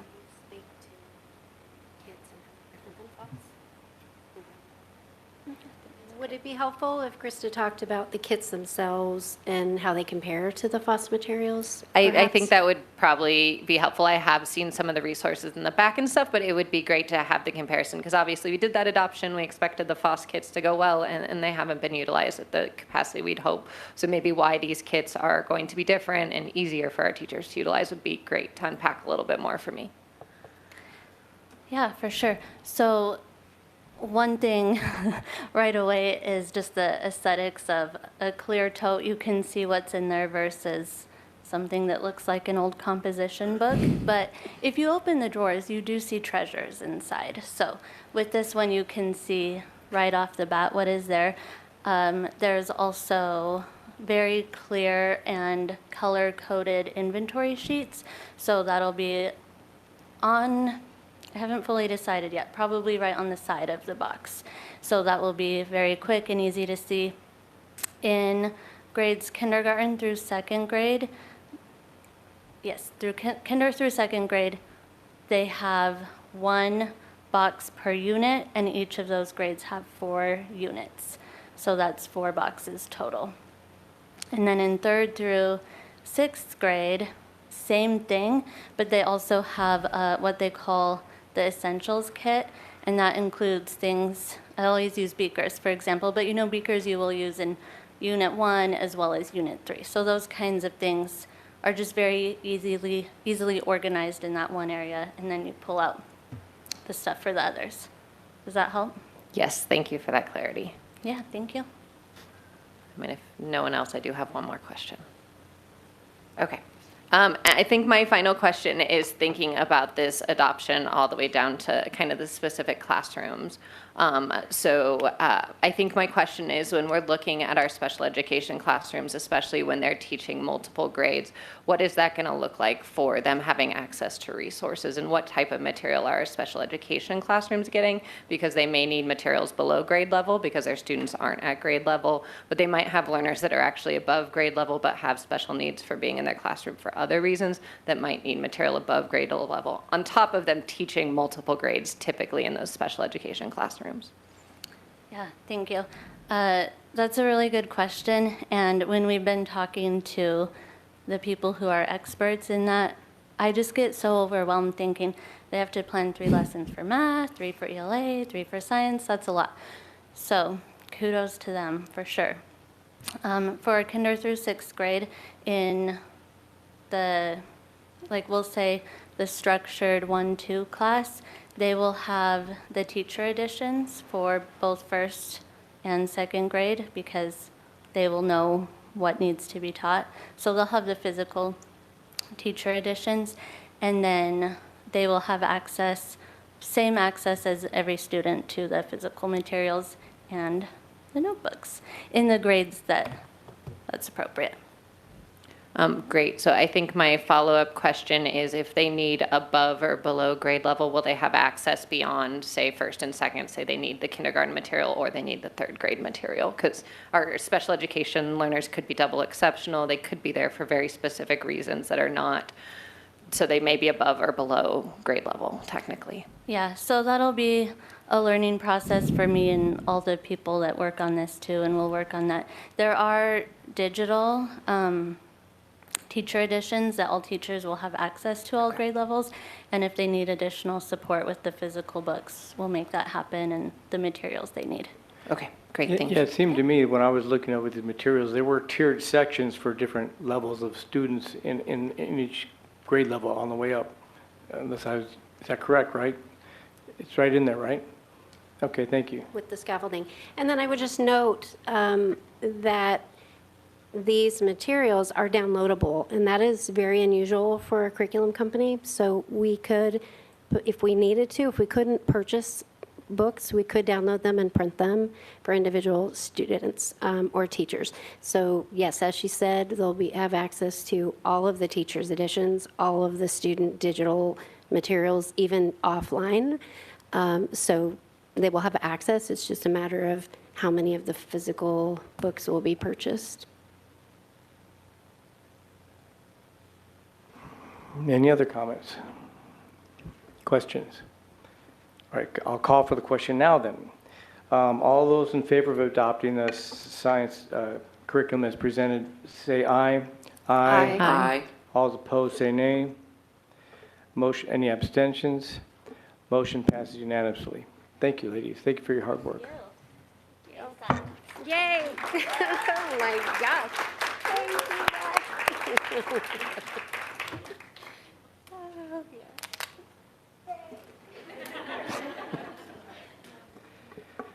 All right. Next on the agenda is items for approval G3, consideration and approval of COBRA administration, health, life, and employee paid dental, vision, flexible spending accounts, short-term disability insurance providers, and premiums for 2026-2027. Dr. Holmes? Well, first I want to say I am ready for that level of enthusiasm about insurance. Thank you. It's a fantastic effort. Mr. President, members of the board, we have for your consideration our employee benefits offerings, including COBRA administration, health, life, employee paid dental, vision, flexible spending accounts, short-term disability insurance providers, and all associated premiums, and we recommend your approval. May I have a motion to approve the COBRA administration, health, life, and employee paid dental, vision, flexible spending accounts, short-term disability insurance providers, and premiums for 2026-27 as presented? So moved. Any board members wishing to make a comment?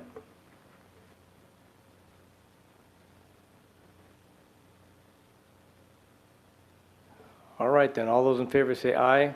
Aye. Aye. Aye. All those opposed say nay. Any abstentions? Abstain. So motion passes 4 yeses, 0 nays, and 1 abstention.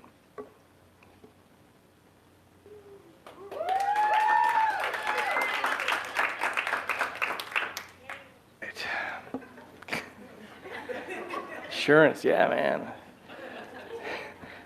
Next on the agenda, items for approval G4, discussion and possible action to submit policy priorities for inclusion in the Arizona School Boards Association 2027 political agenda.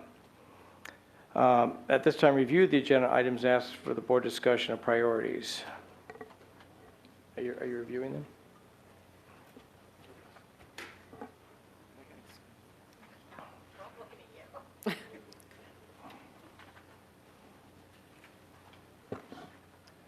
You remember the last time we talked about this, right? It's basically approving what we approved before.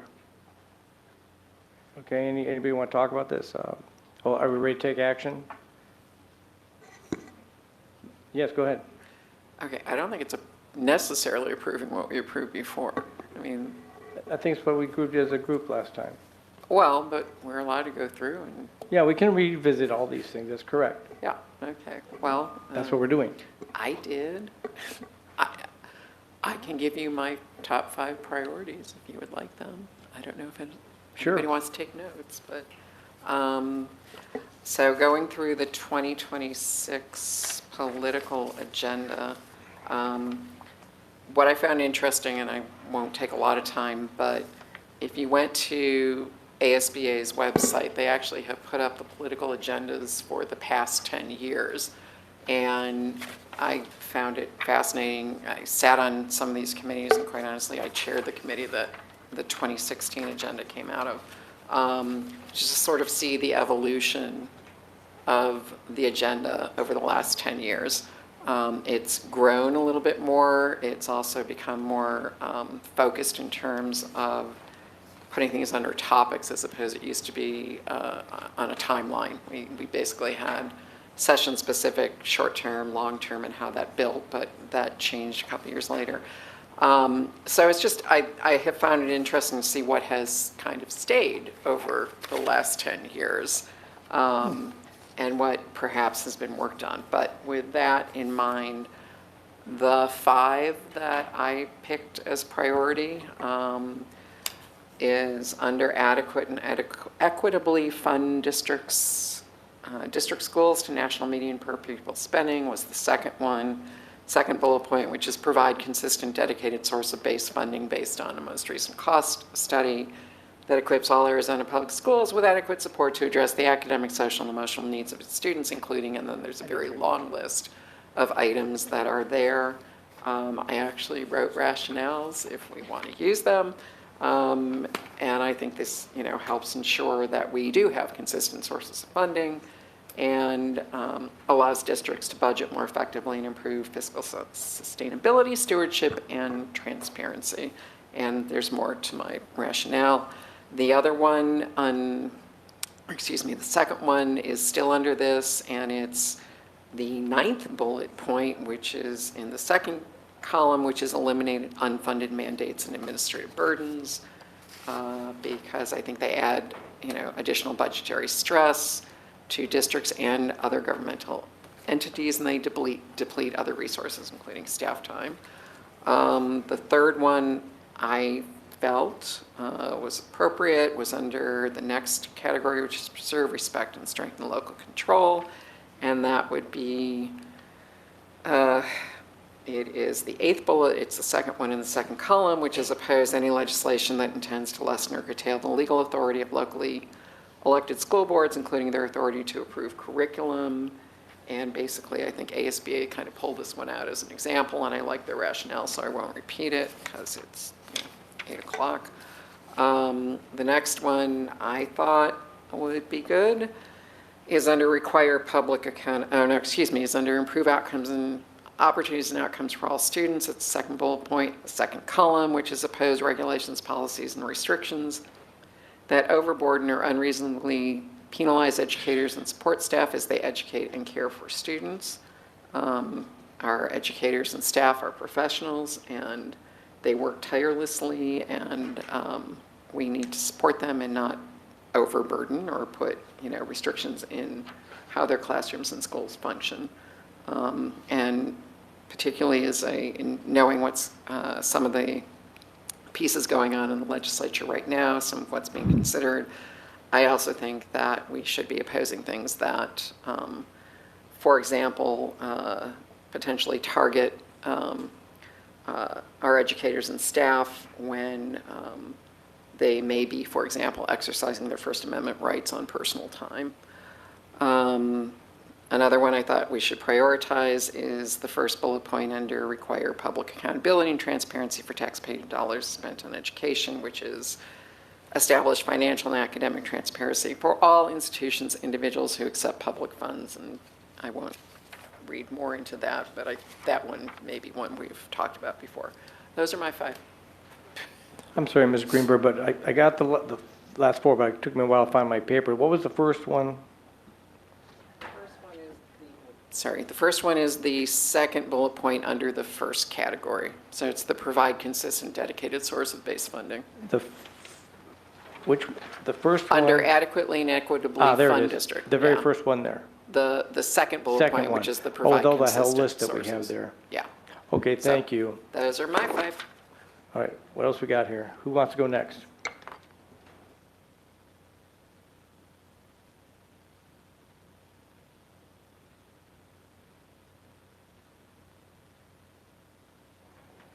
Anyone? No. No? Because I like those too, especially the ones about local control and not penalizing our staff and going after people in the district for this or that. Yes, go ahead. I do have one that I would like to add, and I expect it might not go down with everyone else very well, but I'd happily put it out there and support something like this. So under improve opportunities and outcome for student, I actually very much like redefine the role and purpose of standardized tests and develop meaningful assessments and other measurable outcomes. Standardized tests don't work for every learner, and some of our students are not doing very well because they don't fit a standardizing testing model. I was one of those students. So to have us start to rethink not only how we teach students, which we're already doing, but reconsidering how we might, do testing and things like that. I think that would be something I would happily get behind and support, but I might be the only one, so. Well, thank you, and I believe we can have 5 and then 2 other additional ones, right? Well, the additional ones are supposed to be new, supposedly, but new, we okay. could rework them. But yeah, reword it and make it new. Yeah. Rebranding. Any other input here?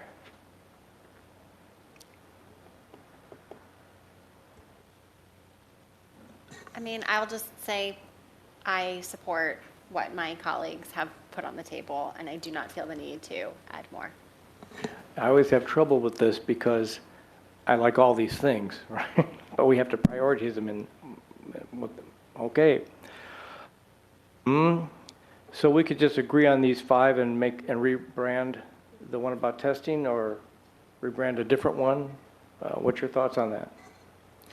Well, last year, the new ones from us did talk about standardized testing, so maybe we want to expand on it to kind of incorporate. Yeah, I think I'd be for something like that. I just think, we have a focus on standardized testing. I think that's something we all want to see done well in our district and done well with our learners. So I think, finding a way to say that we might just need to be a little creative, or at least start thinking again about our standardized testing and how we begin to do that, I think would be an important thing, especially if we're trying to not be so standard in the classroom. So my question is, maybe at this point, let's rebrand that one and rewrite it. If you have specific verbiage we could put to make it new, then we could vote on the whole package. Any ideas? Well, No? the one that we said, the one that we had last year that came in as new, we had written, ensure standardized testing and assessments are aligned with other states for improved national comparisons. So maybe we want to, I don't know. I mean, I'd be happy to put something like that forward again. Did it get accepted by them? Did they add it to their, obviously it's not here. I don't see it. I don't. Okay. Because, yeah, Tony, I mean, you were the delegate last year, right? Oh, yeah, whatever you guys put out, that's what I vote for and put forward. yeah, because I would be up for learning from other states and trying to figure out how we do this a bit better here and try and take steps forward, because we know other states have taken steps forward. So how do we begin to learn from those states and what they're doing, and how might we align better with them? I'm just making some notes, excuse me for a second here. I mean, we, if we want to maybe expand on this last one, when we, talking about improved national comparisons, and maybe Right, that's what I was, down into what you were talking about. that's what I'm hearing, like expand upon it, so compare, so ours fits in with other states, and there's a border-to-border consistency with standardized testing. Is that what you're saying? I think so, and potentially learning from other states that are changing in the positive direction, and what are they doing different, either in their standardized testing or they're, more expansive in the education in their classroom, and how might we begin to think about how we might make changes here in Arizona. Not that this is going to happen overnight. This is, thing that's going to take a very long time, but how can we begin to learn from other models out there? Okay. More us learning, a policy about us learning more. Right, yeah, okay, I think I get what you're saying there. Any other comments about what we should be putting forward? Mrs. Christensen. It's more of a question. All the governing boards do this and provide input, and it's my understanding that they lobby to the legislature. I'm going to ask a basic question. Does it make a difference? I mean, does the legislature listen to the lobbyists for ASBA? I just feel like all the governing boards spend a lot of time doing this, and then it's words, and then the delegates meet, and I do understand the exercise, but I don't know. Maybe Mrs. Greenberg, if you have more experience, and President Pantera, because I've never been a delegate, does it make a difference? Go ahead, Mrs. Greenberg. Well, I am actually back on the legislative committee, and we have been meeting kind of bi-weekly, and ASBA's government relations director, who just started in December, has been keeping us updated on what he and Lupe have been doing. I would say, yeah, it may not be as apparent but yes, I mean, there is like specific legislation that we've talked about. They're not, I don't want to say they're doing this exactly, but in many ways, they're kind of shaping how the government relations actions are working, kind of like to what we used to have with CLN. So there's definitely more input from folks, and there's definitely, and you know, Jimmy was talking about a couple things, and you know, talk to this senator, talk to that rep, you know, we managed to get this change. So yeah, I actually do think, you know, it is that art of lobbying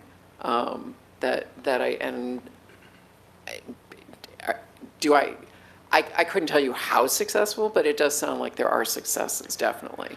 And you know, this provides a blueprint. It doesn't provide everything, but it has always served to give the government relations team direction. So it's very important that the legislature hears from hundreds of school boards about these issues. If they don't hear from us, they don't know about it. And that they may not make decisions that are always the way we want, but there's probably a lot of decisions they don't make that we don't hear about because they do know how we feel. It's hard to prove a negative is what I'm trying to say. And they're not going to make improvements in legislation unless they hear how all the school boards feel about what the needs are for the state. Yeah.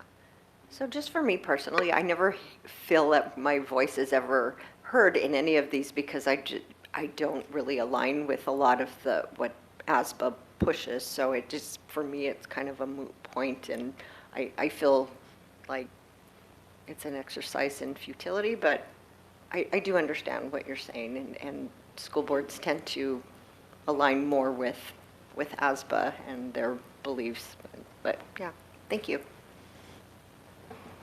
All right, then I've got these notes. Are we ready to take action is what I'm asking here? Yes?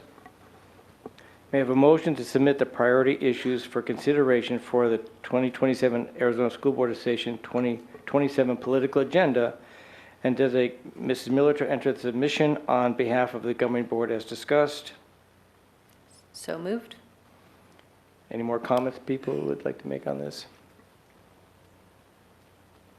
No? All those in favor say aye. Aye. All those opposed say nay. Nay. Any abstentions? Motion passes with 4 yeses and 1 nay.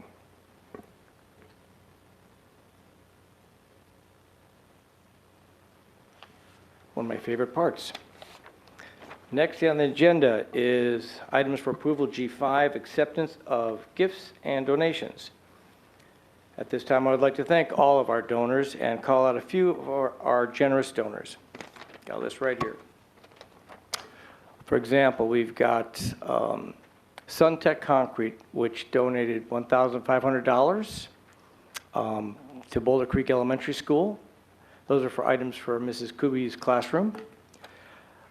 La Casa de Cristo had $573.25 for incentive foods, folders, and field trips for the students at Campobello Elementary School. It sounds like Doritos, but no, Dorito Partners Incorporated, $2,000 was donated in regard to giving rewards for students at Echo Mountain Intermediate School. Shadow Mountain Red Cape Boosters donated $2,005 for athletic trainer program supplies at North Canyon High School. What else we got here? These are just some of these. Bashes, $1,000 for Paradise Valley High School for athletics program, their red zone tickets. Raise Team for College, $2,500 for student testing. That's for Pinnacle High School. Project Lead the Way Incorporated, $15,000 at Pinnacle High School for STEM programming and engineering. Okay. Brown Brothers Harriman and Company, Okay, helped out Shadow Mountain High School with $10,000 for the North Star Charitable Fund donation for the students and staff.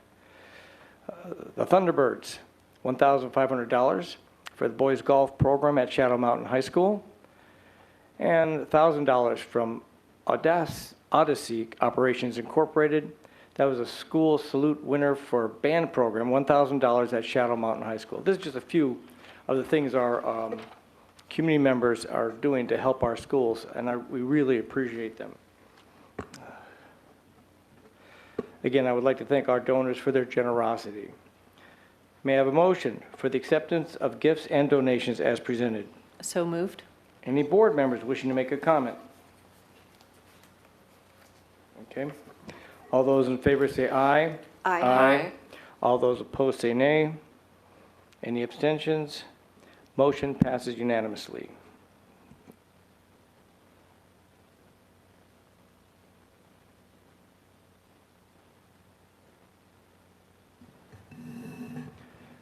Now we're at G6, consideration approval of administrative personnel actions. And we have one blue card, Tiffany Ruiz, I'm sorry, who would like to speak to this.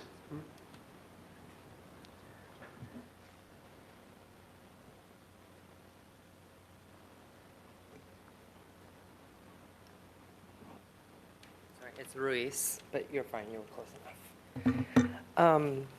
Good evening, board members and cabinet members as well. My name is Tiffany Ruiz, and I am here tonight to discuss, I guess it'd be a creation of a new position as Director of Bond and Construction. I'm here today to, I guess, show concern for the person who's being recommended for this position, Dr. Davis. The reason for my concern is because during my time at the district, I witnessed his failure of leadership in his department, not just through one school year, but through two at the Indian Bend, now no longer existing campus that was basically destroyed because it was not kept up due to lack of, I guess, training, knowledge of his staff, to now the current Arrowhead, or where the students are being placed that while the Indian Bend campus is being built.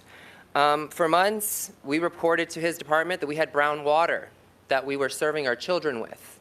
His department said that it was okay to serve with that water until it was decided what it was. We didn't take the proper steps to not serve them the water until it was tested that it could be contaminated, because, I mean, it was brown. I've sent you guys all pictures. You guys are all aware of this. I guess my concern is that with him now being in charge of construction and bond, he's gonna now be able to, I mean, demolition ready. I mean, that's basically what he's done to all, the majority of our older schools. They're demolition ready, and with bond money that, I mean, I'm not sure what his background in general education is, a doctorate in general education administration, where that leads into this and the knowledge that comes with that to lead construction and bonds for us as taxpayers. Because currently, his current leadership shows us that he's not prepared for that. Thank you, guys. Thank you. Do we need a motion before we discuss it, or you want to talk about it now, Dr.? Would you like me to present it? I would like it, Dr. Holmes, yes. Okay, thank you, Mr. Pantera. Mr. President, members of the board, we have for your consideration tonight administrator employment actions that include resignations, a transfer, and administrative support. We do understand from the public's perspective that 4 out of 5 of these requests would appear to be routine, but we also understand that the approval of Dr. Davis And the new director position is one that we've obviously provided information to you last month about that. The public has not been privy to that. So I would like to make a few comments about that, both as a reminder for the board and for the public's awareness. Number one, this is not an M&O position, but if approved, it will actually positively impact the M&O budget.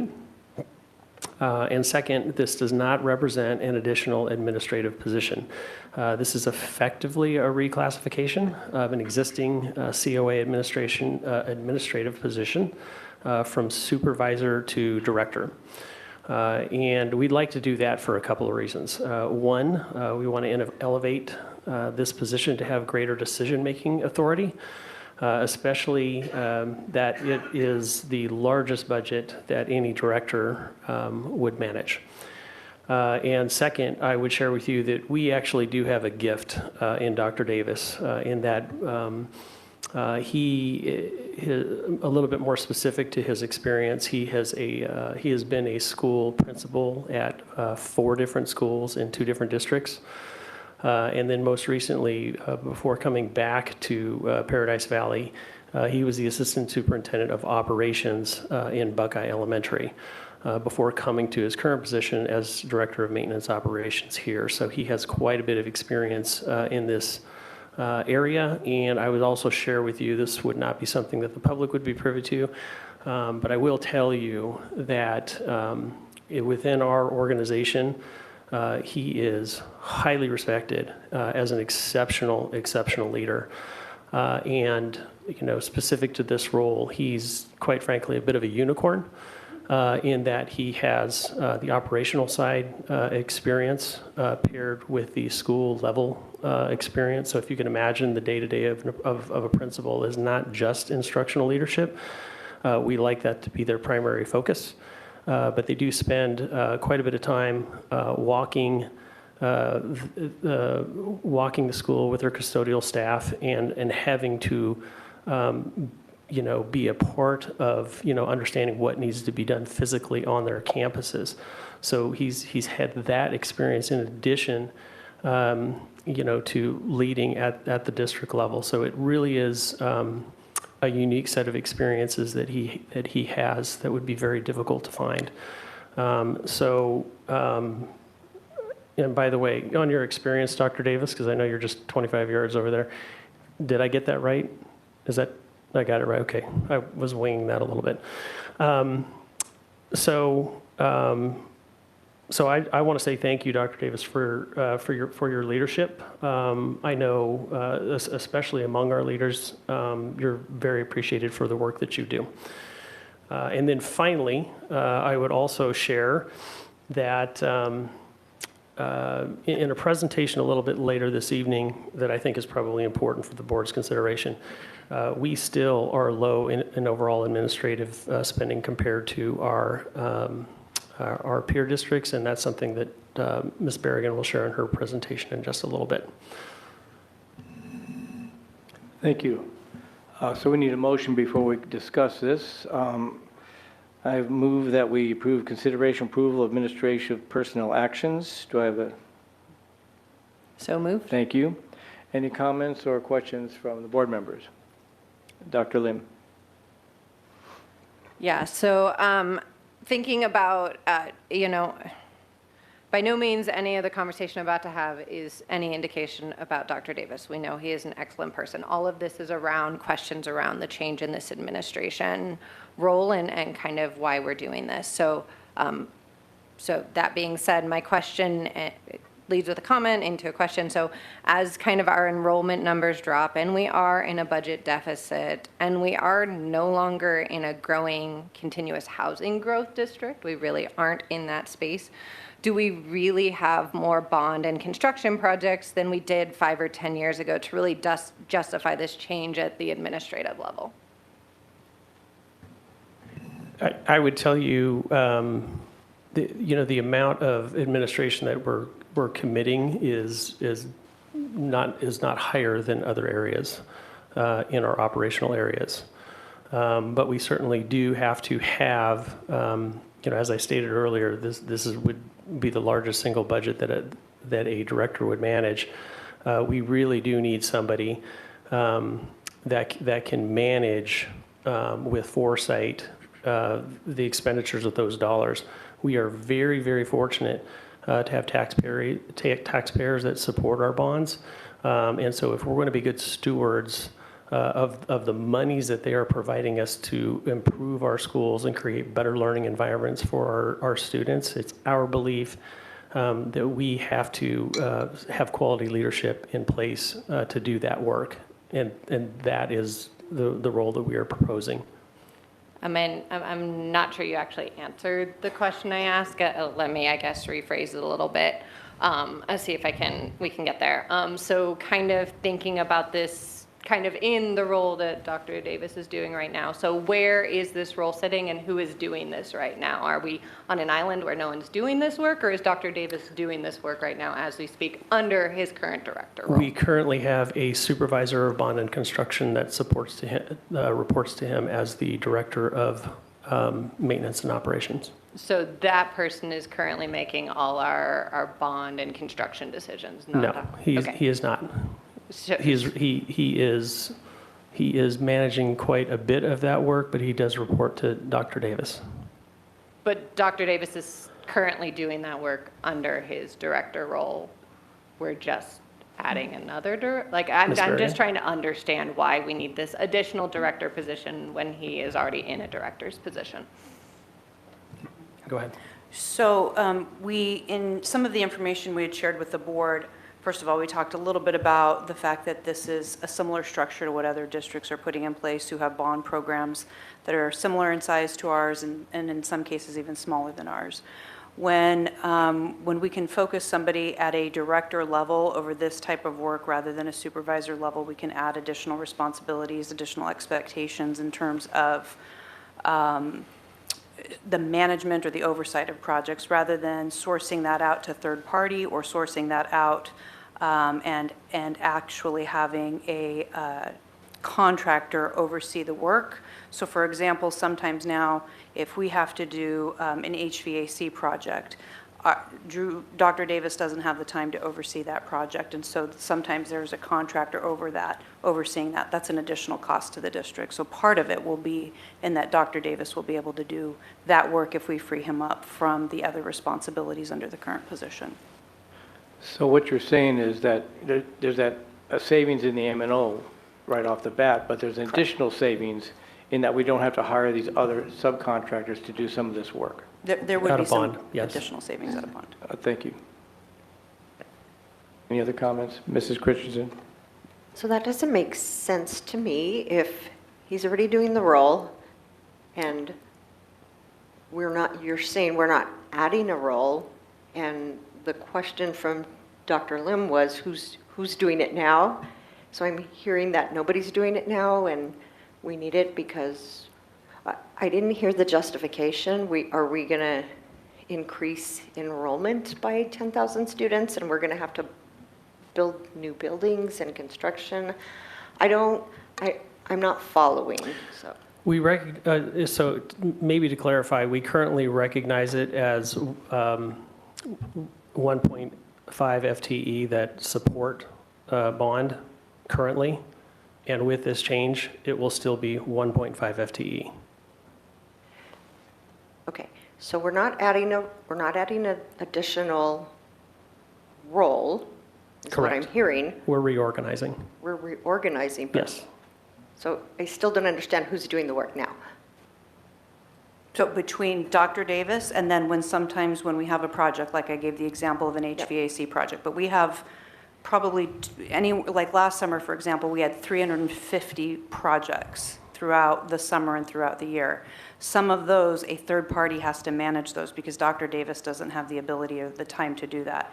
If we can free him up as a director level, we should be able to achieve some of savings from not having to hire someone to necessarily oversee those projects. So why would changing his title free somebody else up? Because then the other position, then we will have 2 director positions and 1 supervisor position instead of 2 supervisor positions, 1 director position, along with the level of responsibility that it takes to manage multi-million dollars. I think the current amount for bond is about $90 million for the year. So it's a significant budget amount. Okay, maybe I'm just not smart enough to understand this, but if we have X number of work and we have 2 individuals doing the work, and then we change a title of one individual, and then the work is going to be easier because somehow some work is going to be removed. The math isn't adding up for me. I don't understand. We are reorganizing how the work is being done. It's the same number of people managing the work. And it sounds like Mrs. Wani? capturing some currently third-party outsourced work and bringing it in-house. We expect to do that. Correct. Okay, and so I just have a couple of questions. Because we're talking about enrollment and we're tying it to this, and maybe I'm missing something, but I actually don't think that enrollment has anything at all to do with this topic. I mean, we have the buildings that we have, and this isn't just new construction, correct? This is oversight of all the bond money, which means everything that we vote on all the time, from roofs to asphalt to concrete to carpeting to, I mean, literally paint, literally everything that is potentially coming out of a bond Correct. bucket, so to speak, right? So that's part of the challenge, right? We lose enrollment. We all know that that's happening, unfortunately. That doesn't reduce necessarily the cost to operate a very large school district. That's the challenges that we continue to have. This is why we're having the conversations ongoing, right, about repurposing certain buildings and doing those kinds of things. Again, that said, we know just even from this current agenda, right, how many items would fall potentially under that bond, right, dollars. We're not seeing necessarily a reduction in that because we're seeing a decline in enrollment. So if we don't want to lose more students, I think we need to be very on top of it, making sure that we have safe facilities and we have the ability to plan ahead. So to kind of maybe give a little bit more clarity for me around, again, like this role,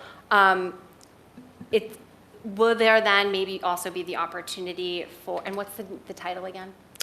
Director of Bond and Construction. Director of Bond and Construction, to even kind of be plan ahead in maybe a way that we haven't necessarily been able to under a Director of Facilities position? Because it seems to me, I would imagine, like as a Director of Facilities, you're running around all the time trying to address emerging HVAC's not working here, you need to come check that out. So he's not having to be physically going around to do those kinds of things. Is that part of what? That's correct. And we've given Ms. Wani, we've given the board a little bit of a preview of an agenda item coming in the second April meeting related to master capital planning.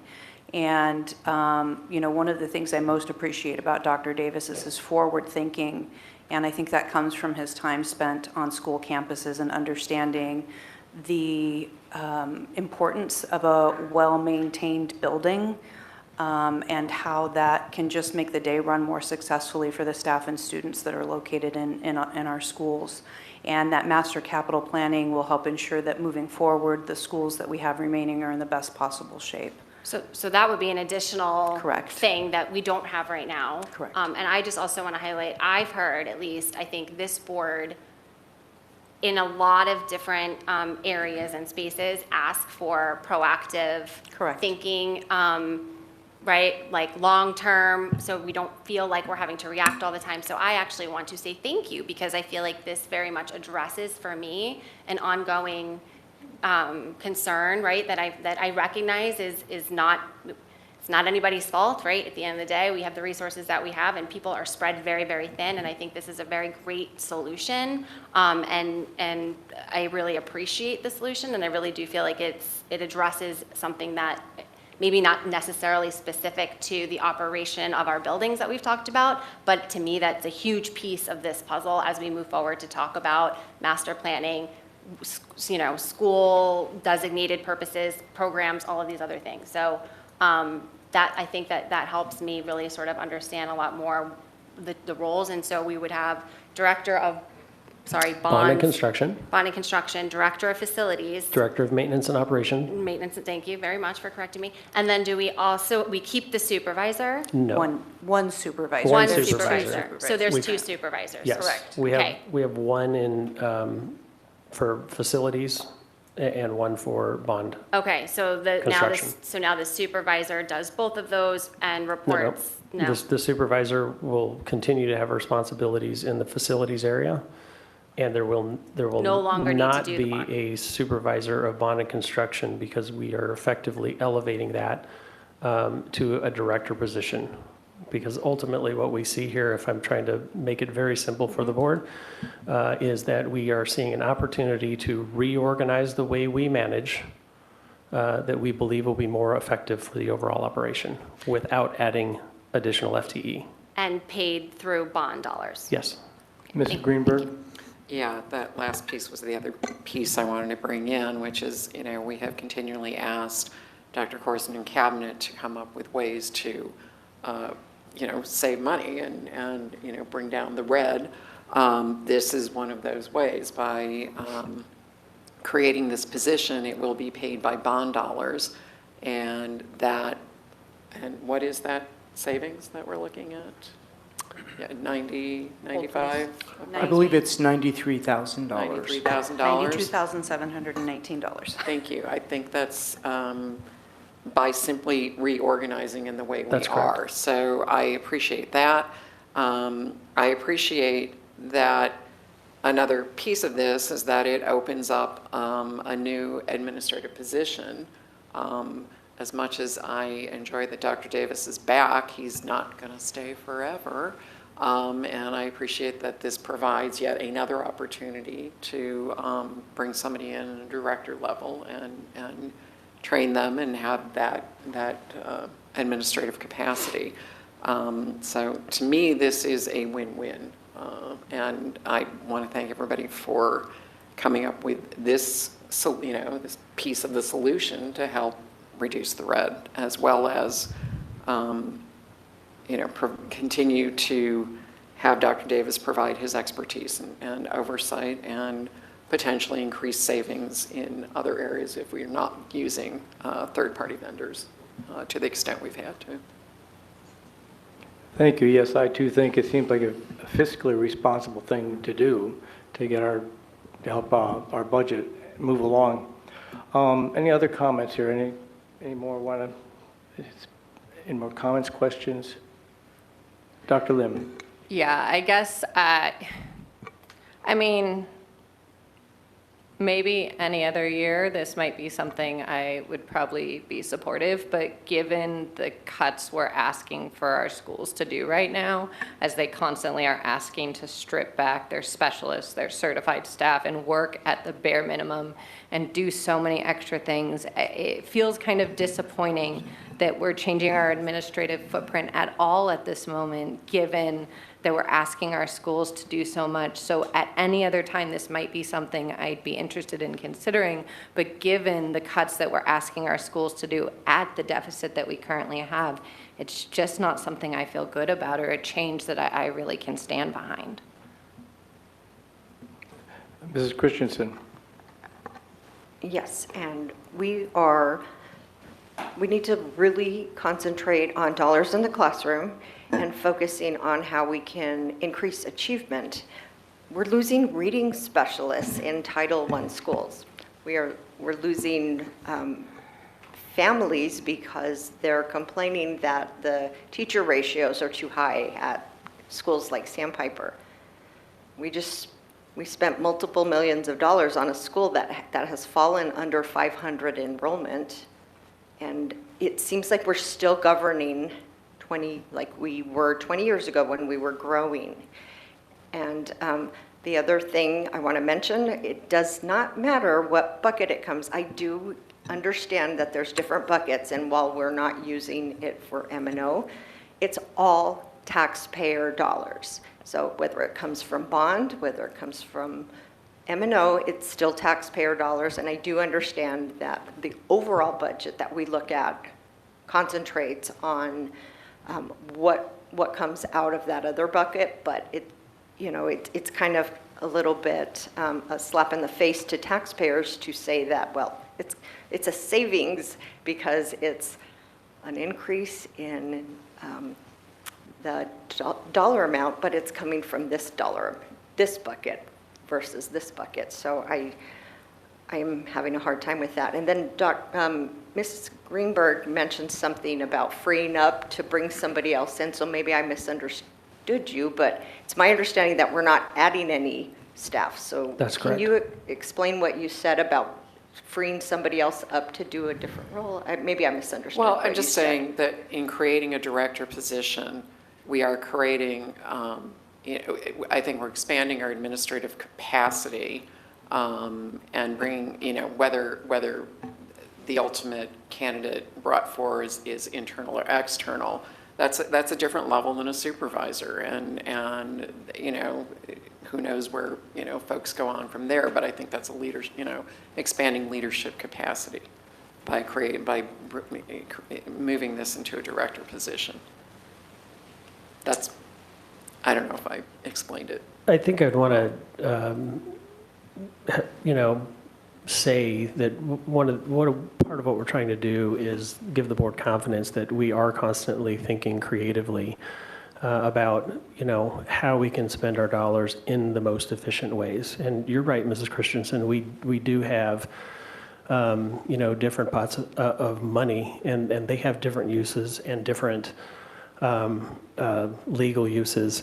And so it is a bit of a challenge for us to, think about how we can, use those in ways that are in fact most beneficial, for, doing what we primarily do, which is instruct students. So, in this particular case, in this particular year, we're not making changes to our staffing at our sites. We are reducing a couple of positions that represent administrative cost, but we are otherwise not cutting staff in the district. Mrs. Wanning? So, just a question. So if we're no longer utilizing $90,000 worth of M&O funds, and so are those funds, I'm going to assume, will be reallocated in some way, shape, or fashion directly into the classroom in a way that bond dollars simply cannot. So I do think it is sort of relevant, right? Because M&O dollars could be used for a teacher's salary, for example. Is that correct? Yes, and specifically one of the things that we're trying to achieve that is that we're trying to achieve the conversion of 9 of our TOA positions to assistant principal positions, because one of the things we recognize is the importance of school leadership. You ask any teacher, the importance of good leadership cannot be understated. And this is a place in our structure where we feel like we need to do a better job in terms of providing a career structure that helps us get our, gets people prepared to be quality leaders in our school district. So we view that as an incredible positive for what we're doing in PV schools. See no further comments. I guess I didn't see a hand go. I'm sorry. How can this position be a bond dollars? Because bonds go to buildings and technology, not for people. So how are you classifying? You can absolutely use bond dollars for somebody who works solely on bond projects, or if they have a portion of their job that they work on bond projects, you can code a portion of their salary to it. It is completely allowable. So are we coding 100% of his salary? 100% will be to bond. So he will be solely bond. He will be solely bond in construction. So going back to the original question that Dr. Lim had, he was wearing many hats, and somebody else is going to be doing that. But I feel like it's creating a hole if he's not allowed to do any of the other responsibilities that he had, because he has to, if we're going to abide by the law and not, go ahead. Sorry, I was just saying, we currently, the supervisor that we've mentioned currently only works in bond and construction. So we have one person in the district right now who's entire job is in bond and construction. That job is being eliminated, pardon me, and this job will take its place. So we will continue to have one person whose sole job is bond and construction.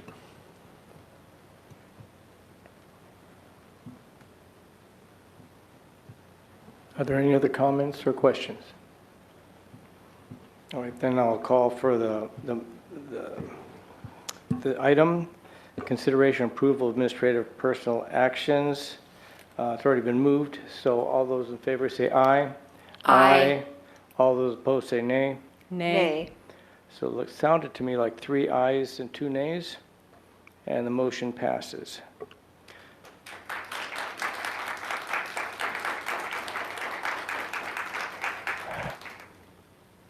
Next, we have G7, which is consideration and approval of secondary leadership professional travel request. Would Dr. Corson or somebody like to speak? What? I'll turn that over to Dr. Sweeney.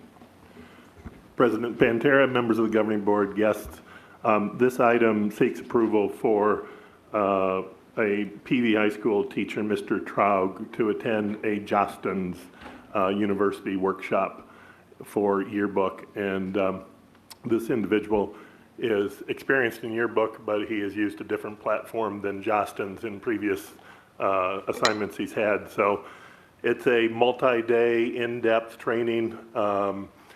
As you probably are aware, yearbook is aligned with CTE curriculum. It's a class for students to earn credit in. It's a big job. It's a lot of work, and God bless the people who take it on. We are recommending approval of it. It is in July. He's not missing any work time. It is a trip to Texas, I believe. And when he comes back, he'll be able to not only teach the class well and work with the kids and creating a great yearbook, but be a resource to his peers. It's a pretty tight group of people who do these yearbooks, and so we do recommend approval. Thank you. I need a motion to approve the consideration and approval of secondary leadership professional travel request. So moved. Discussion? Questions? Mrs. Christensen? Yeah. Kind of a follow-up on the last discussion. We are losing students in our district. And to me, out-of-state travel is a luxury.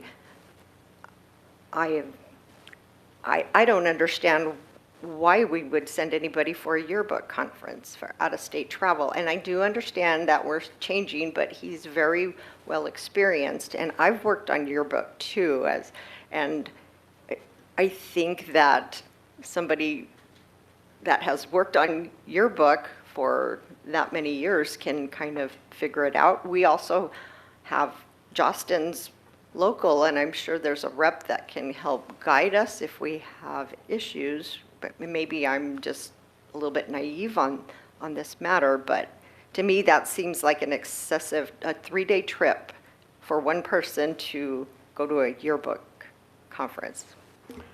Yes, I'm glad to respond to that.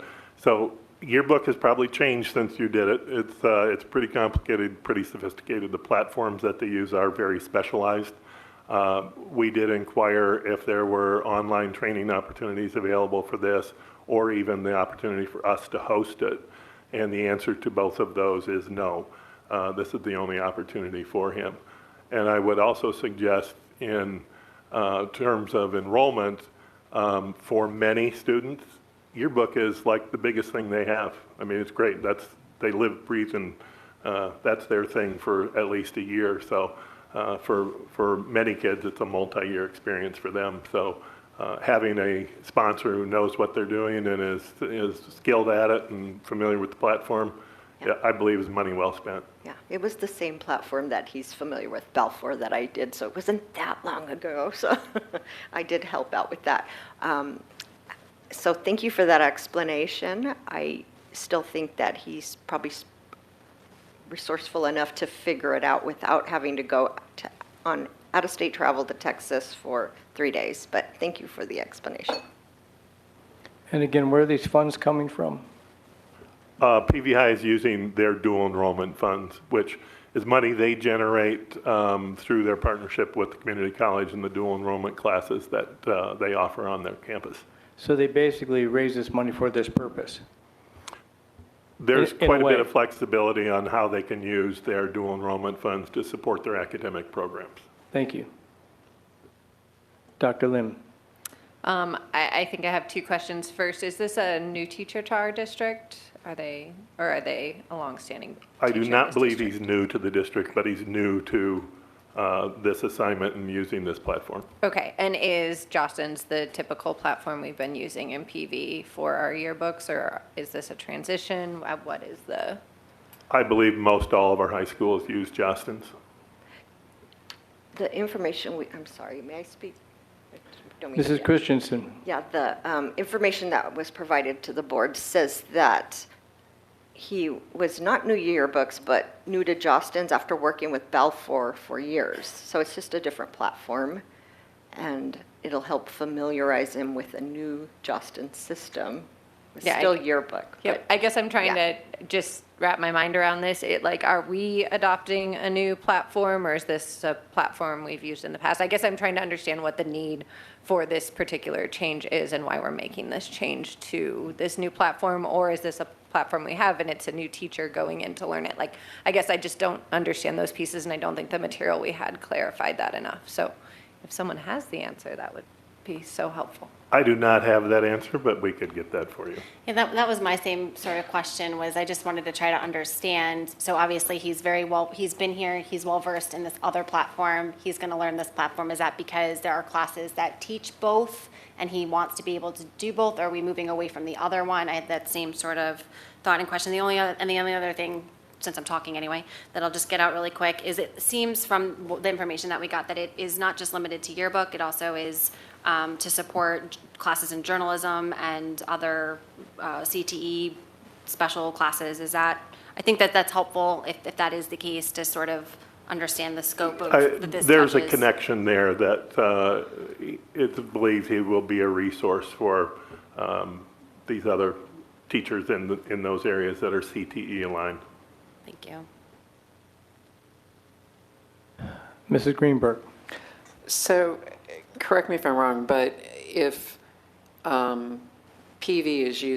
is requesting that this be paid for through their dual enrollment funds, then this is something that PV High School would like to have happen to improve instruction, correct? That is correct. This request came from the principal and was approved by the principal, and the principal makes that decision of the willingness to use dual enrollment funds to pay for that. Okay, thank you. Any other comments? Then let's put to the vote. All those in favor of consideration and approval of secondary leadership professional travel request, say aye. Aye. Opposed, say nay. Nay. Any abstentions? I abstain. So that's 3 ayes and 1 nay and 1 abstention. Motion passes. Thank you. Okay, that takes care of all those items. Let me get back into my script. Like state testing. I did that. Yep. Oh, it's call to the public, I believe, right? All right. It's time for call to the public. Next on the agenda is call to the public. Please turn your attention to the video monitors for the next section.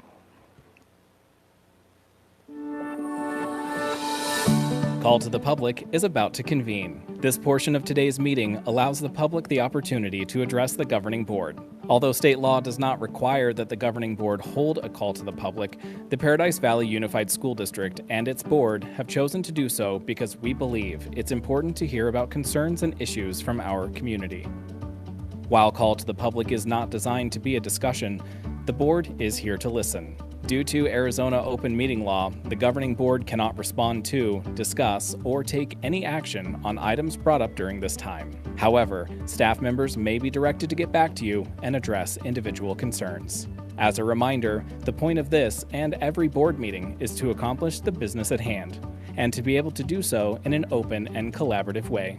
All in attendance are expected to observe meeting rules, as well as rules of politeness and decorum, so that we may serve as an example to our students that issues can be discussed in a respectful and civil manner.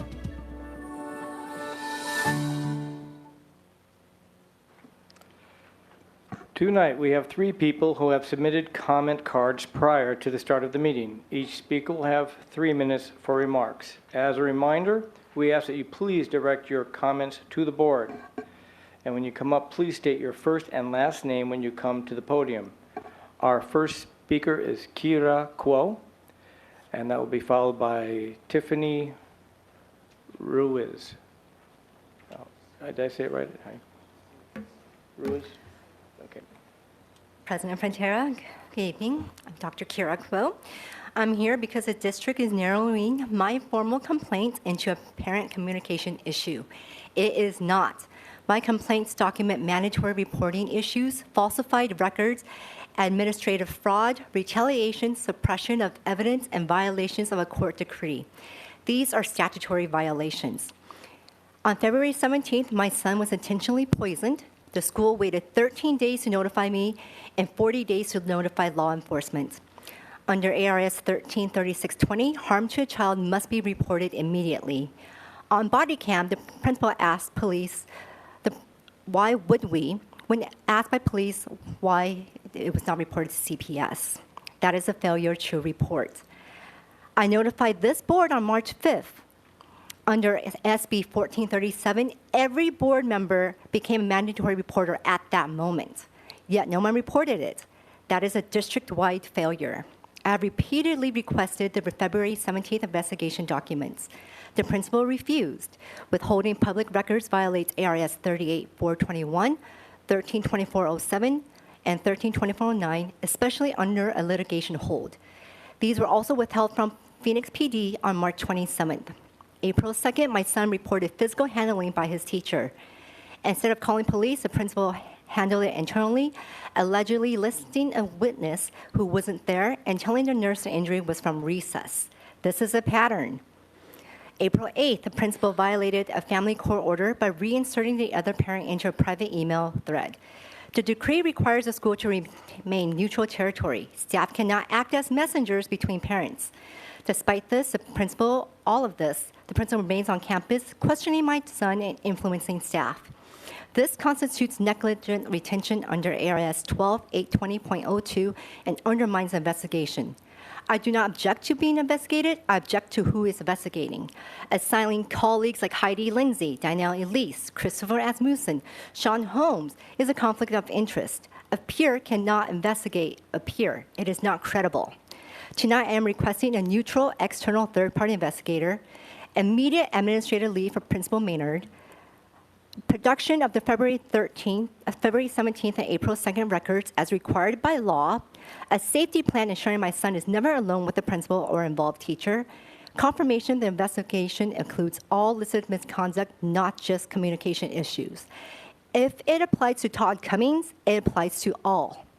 I ask this board to uphold its duty under Arizona law and district policy. My son deserves to be safe. Every child does. Thank you.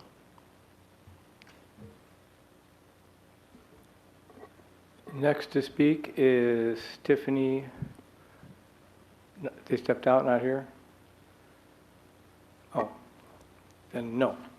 The next will be William Snyder.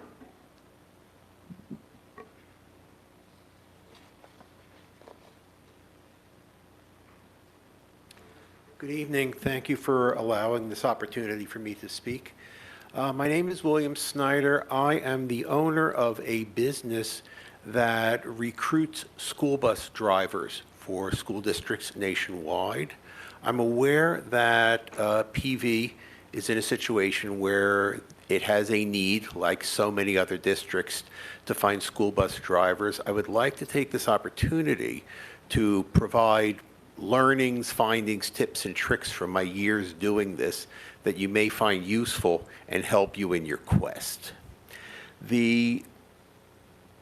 One of the keys to our success has been to kind of segregate and look for certain types of people who we think end up making excellent candidates for school bus drivers and are not necessarily the people you might think.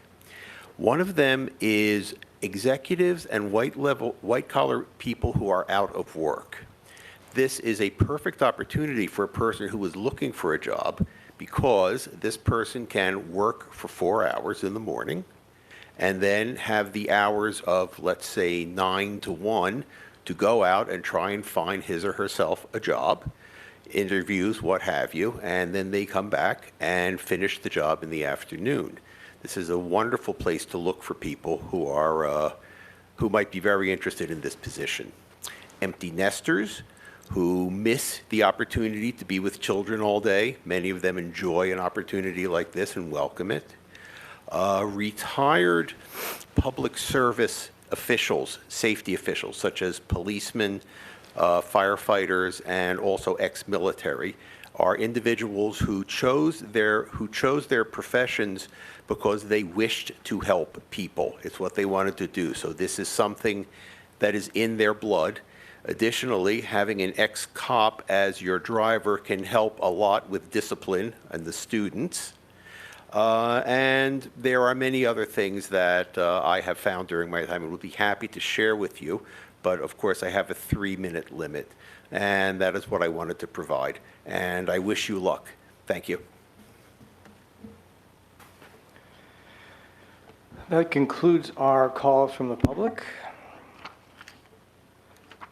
Next is items for discussion. Is it I-1, consideration of proposed calendar recommendations for school year 2027, 2028, 2028, 2029, 2029, 30, and 2030, 31. Dr. Lindsay. Thank you. Good evening again, President Pantera, Governing Board members, Superintendent Corson, Cabinet, and guests. Tonight, I am excited to share the District Calendar Committee's recommendation for the 2027 through 2031 district calendars. If you recall at our study session back in February, I provided an overview of the scope of the committee, the parameters we were working within, and the processes used to develop calendar drafts and obtain community feedback. Tonight, I will provide an update about those items, the feedback from our community on the draft options, and the final recommendation on a set of calendars for your consideration. I would like to, and I need to click at the same time, so. I would like to begin by recognizing our fantastic committee members. A call to committee was sent back in fall to each of the PB school stakeholder groups. Each group provided 3 representatives that made up our 15-member committee, and I want to sincerely thank them for stepping up and dedicating their time to this work. They were a fantastic group to work with, and I also want to thank our Executive Administrator, Assistant Becky Carson, for all her hard work behind the scenes. This was no small feat, and I certainly appreciate her efforts on this project. And I know some of the folks from the committee are here today, and they're repping their calendar committee buttons, so thank you for being here. As the district embarked on the process of creating the school calendars every 4 years, or we do that every 4 years, as the facilitator, I am grateful to have the resources and connections from previous committees to both marry the tradition and also with the perspectives of today. The charge of our committee is outlined in Governing Board Policy Regulation IC-R, Calendar Design Parameters. We created calendar design drafts that adhered to state law requirements and legal holidays.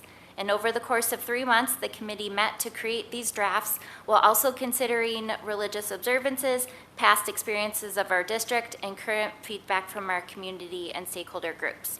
This led us to tonight a final recommendation presented to all of you for your consideration and approval.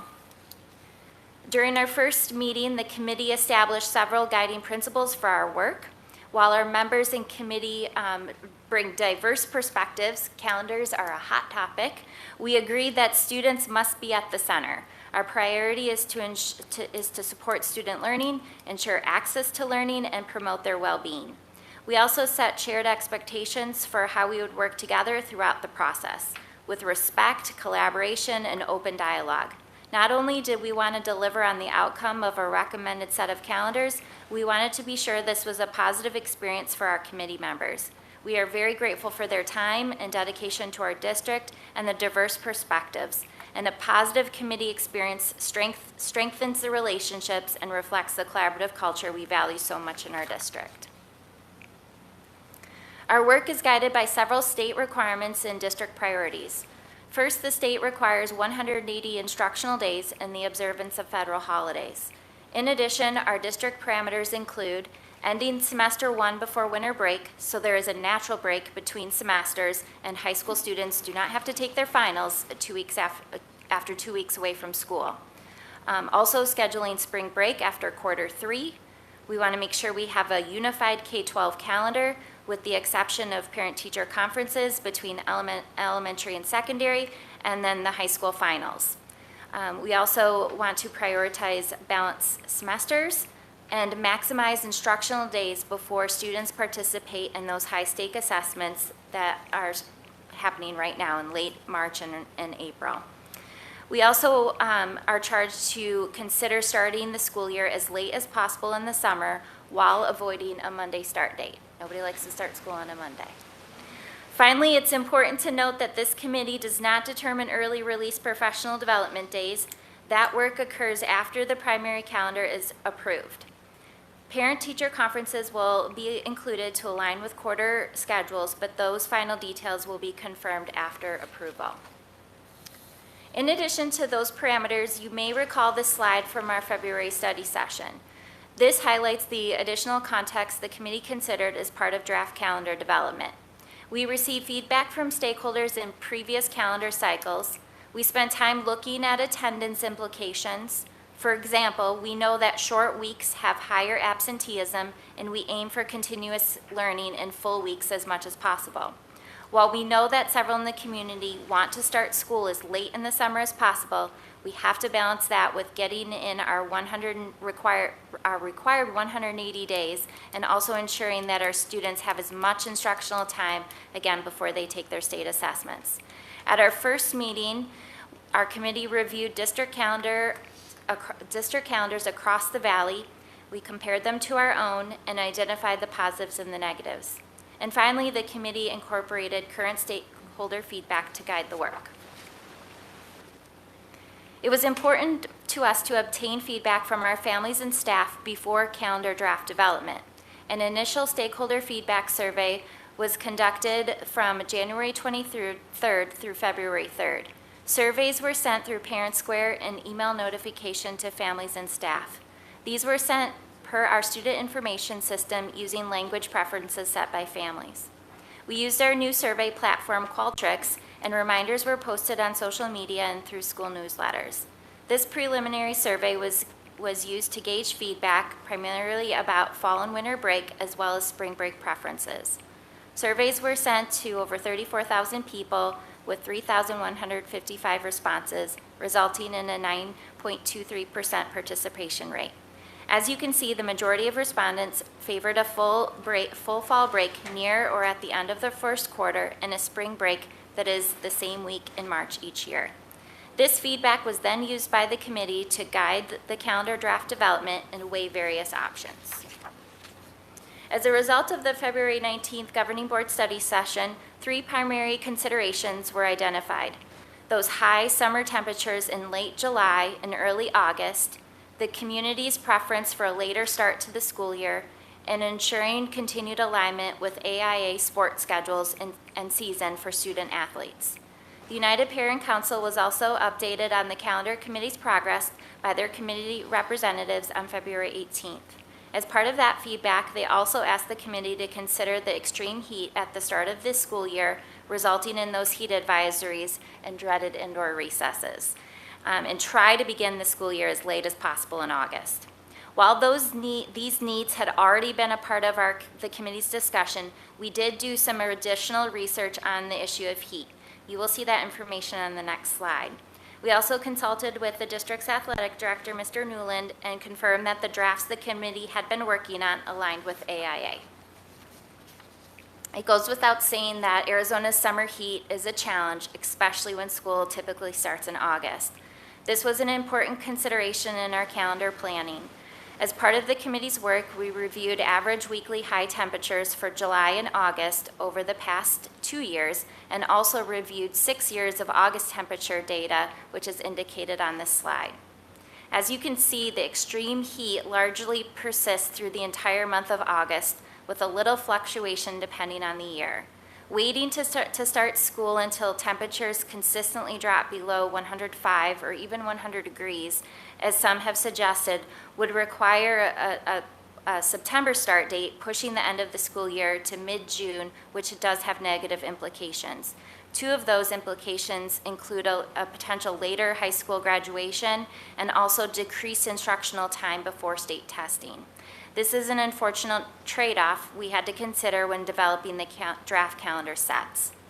Our committee then continued to work on calendar draft options while keeping all of the context in mind. Because many major holidays occur in the fall semester, we determined the number of days PB schools must observe.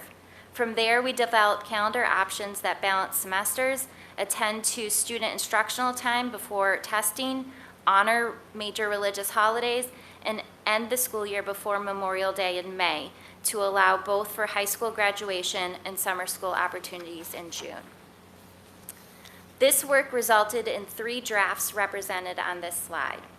Option 1 offers 1 full week for fall break after quarter 1, 3 days observed for Thanksgiving, and 1 full week for spring break in the 2nd week of March. The school ends midweek in late May. This is considered our quote-unquote traditional approach. It is the most familiar to our stakeholders. A drawback is that it does not allow for a consistent midweek start each of the 4 years. School year 2030-31 would begin on Monday, August 5th. Option 2 offers 1 full week for fall break after quarter 1, 1 full week during the week of Thanksgiving, which would be a new practice for the district, and 1 full week for spring break in the 2nd full week of March. School consistently ends on a Thursday in late May. While the 3 of the 4 school years do provide for a full week of Thanksgiving off, the 29-30 school year cannot accommodate this due to multiple midweek fall holidays. Therefore, the 29-30 school year would observe the traditional 3 days of Thanksgiving. This is important to note because if you recall this year, we did not have a full week fall break. Rather, we had a couple of long weekends. And again, this was due to our district's commitment to honor major religious holidays. Finally, option 3 offers no fall break in October, provides 1 full week for Thanksgiving, and 1 full week for spring break in the 2nd full week of March. School consistently ends on a Thursday in late May.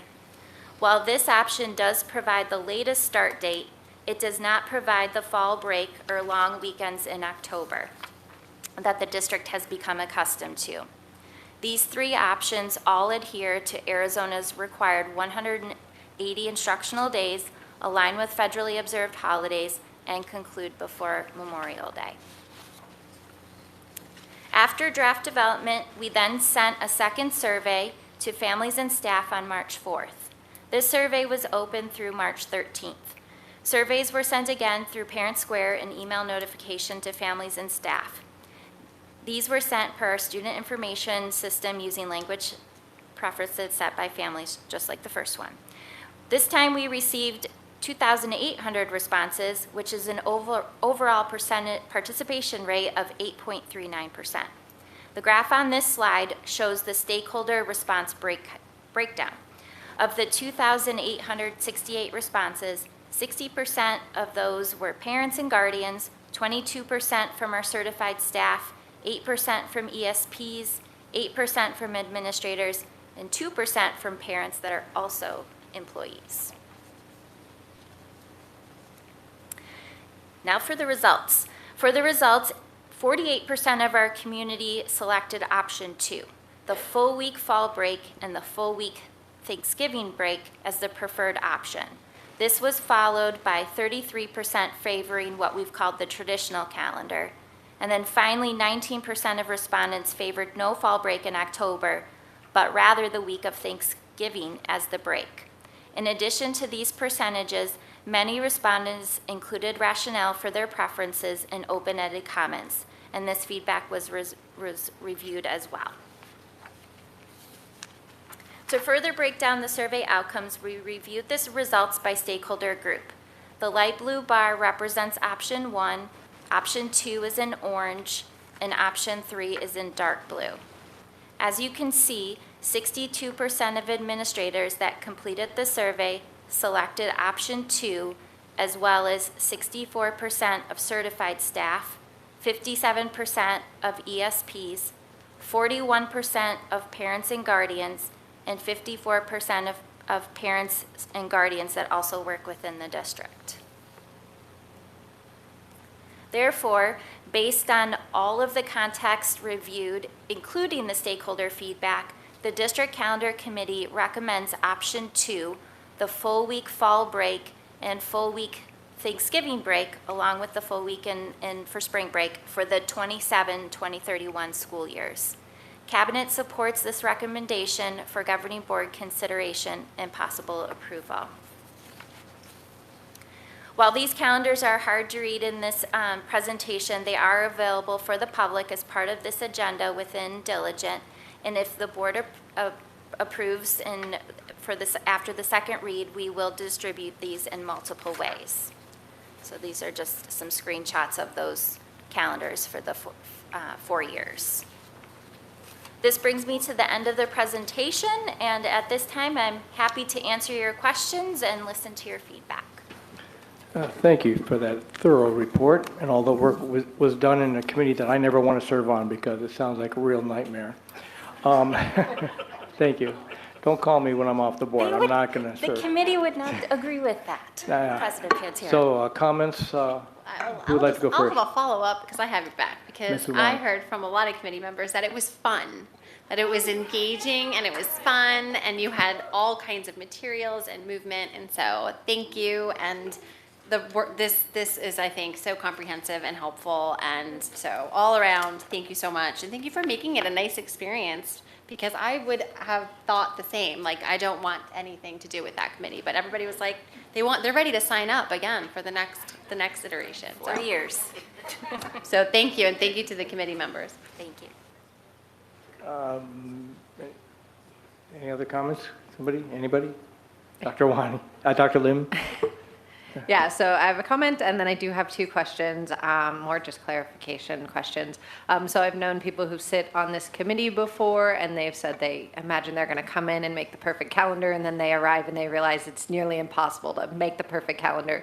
So props to all the hard work you guys have put in, especially bringing us a calendar that it doesn't follow the traditional pattern we've done in PV, and we see significant support, at least from the individuals that did the surveys, which leads to my first question. Is our participation rate being 9% and 8% are normal for PV, for people participating in our surveys? So I went back and, thank you for the question, Dr. Lim. We went back and looked at the survey percentage completion the last time we did this, and we used Google Forms. So this is a much robust platform, so we were able to just look at duplicate responses and just have more sophistication in looking at that. Just a quick glance showed a higher participation rate last time as compared to this time, but I also think that there was some nuances with the data because of what I just said. And yeah, we would have liked to have more, to be honest, in terms of participation. Yeah, and I think my hope just there is, now that we have such a robust system that can help clean up the data, is what measures can we take next to try and get more engagement from our parents, just more generally, which kind of leads to my looking at the results. I do have one question there. really more for clarification in how we're going to support families. So obviously, if we look at the results, parents and guardian, we do have 37% that would prefer a traditional fall schedule. And we can predict why that's happened, and I bet you have qualitative data that indicates why some of those families are. But some of those might be families that don't know how they're going to accommodate 3 full weeks plus winter break. Either it's going to be an additional cost because they're going to need to take part in some sort of camp, or they may be from a low-income school and the meals are being provided by the school, and they may have food scarcity. So having whole weeks off may be challenging for those families, and for reasons they would like more days in the classroom with less big breaks off. So are we going to kind of be testing the water with our schools to make sure we're meeting the needs of, say, those families that extra week off means an extra week without meals for those families, to try and bridge those gaps either in resources that we already have or partnering with our local food clinic or food pantries to make sure those families are bridged during that time, because maybe they can find the care but they can't find the resources for the food. So like, are we going to be making sure to listen to the schools and kind of try and help bridge this gap that's probably created by sheer accident of making this change? Yeah, that's a really good point, and something that we'll definitely have to pay attention to, especially with the change with Thanksgiving. Luckily, we have a lot of activities already in place around Thanksgiving with food boxes, and our schools do a lot of things with, trying to support families that are in need of food around that holiday. So, that would support that during that week, but we can certainly explore, more support through our partnerships with the food bank and, our meal program and extra resources that come through nutrition. Yeah, I think just helping make sure that it's getting to our schools, because not all of our low-income families are going to be at our Title I schools. They may actually be at some of our other schools. So just making sure this information makes its way down through all of our schools so that they can find resources, as well as promoting that we have mascot during all of that time for the families that are like, oh no, what am I going to do during those days off? That we actually have a facility, which leads probably to my final question. Do we expect to see an increased enrollment in our mascot programs, given that we're going to have full weeks off for Thanksgiving and things like that? Because I know we offer it for the first, are we going to offer it for the first couple days leading up to Thanksgiving, given that families traditionally didn't have those days off? Yes, that's a great question. So Ms. Wilcox and I spent some time reviewing that, and it seems like the last couple years our participation on the Wednesday before Thanksgiving, we just didn't get the need, so we didn't offer it. But if this option is approved by the board, Community Ed will provide mascot for Monday, Tuesday, Wednesday, the week of Thanksgiving, when this calendar goes into effect. Great. And then if we see an increase in uptake in use of our mascot, because we're doing a good job promoting it, but also families are now having to bridge bigger breaks, so they may be using mascot more regularly, are we going to be able to staff the site, or are we have we been reaching our cap every time at those camps? We have not been reaching our camp, and Ms. Wilcox did not indicate any concerns about being able to staff it. Okay, perfect. Thank you. Yeah, in regards to the Thanksgiving issue, I know organizations that help people during that time, they don't just give them for 1 or 2 days. I know the Elks for sure, 335 over here, they do a food basket. It's a week's worth of food. So whether it's 2 days or 3 or the whole week, they're going to get food for the whole thing. Mrs. Greenberg. So currently, we aren't offering the full Thanksgiving week. Correct. But we are offering some of the Thanksgiving week. Haven't we grown that to be a Wednesday, Thursday, Friday? Well, for Thanksgiving week? Yeah. In the past, my understanding in the past is that we've offered the Wednesday before Thanksgiving as a day for mascot for families that needed it. I'm just saying in terms of days off. Oh. I mean, literally it used to just be Thursday, Friday, but we've grown it to be Wednesday, Thursday, Friday for the most part. In doing that, and maybe this is not a question, it's just hitting me now, are we seeing reduced attendance on the Tuesday and Monday, given, I mean, in that sense of, doesn't it make sense to potentially go to the full week off because we are seeing reduced attendance that week anyway? Thank you for the question, and sorry for not comprehending what you were saying there. No, we were but, just talking about it, so it's cool. Yes, we did look at attendance, and that's why I heard the voices from the committee, because we noticed that in where we don't have school for full continuous weeks, our attendance is down. So we looked at Thanksgiving week in particular for the last 2 years, and they're in the 80s, which is low. So the reality is we're reacting to that as well by. Yes. Okay, thanks.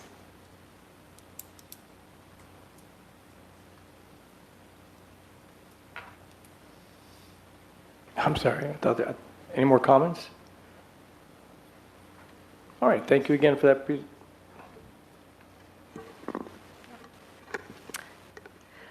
Thank you. I was kind of surprised about option 2. I was looking at how many, it looks like we're in school for 10 months, and that would mean a full week in month 3, full week in month 4, 2 weeks in month 5, and then another full week in month 6 for the 10 weeks. It doesn't seem very balanced to me. And the other thing I was concerned about the first time around was the start dates. And it's so having 3 full weeks pushes the start date even further. And I know I sound like a broken record, but when I was working at the Department of Ed, that was one of the most angry calls that I used to get of why are we starting school so early? It's hot, kids are walking to the bus, kids are, walking to school. And I would just say, well, it's up to the districts, it's local control. And and so I'm kind of surprised by that option 2 one. So did the parents, the people that filled out the survey, did they realize that you had to start much earlier to get all those 3 full weeks off? Did they realize that? Thank you, Mrs. Christensen. We tried to be very explicit in the survey about the context of each option and lay that out for them, in terms of when we would start and also the parameters with the 180 days.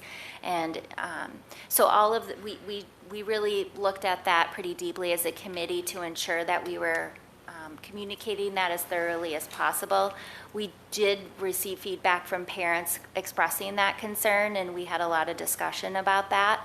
And also as a result of, conversations from the UPC group and what they had heard from their meeting. And while it is hot, pushing it back just meant later into June.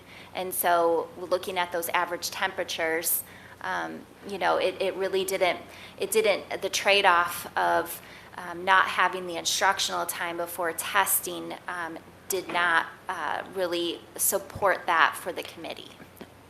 If you use option 3, it does not push it out until June. Option 3, it defers the full week to Thanksgiving. Yes. So no, I disagree with your assessment, because I think it's excessive to have that many full weeks, especially first semester, because typically the second semester is a little bit more work intensive with after testing and the projects and end of school and graduations and things like that. So I don't know.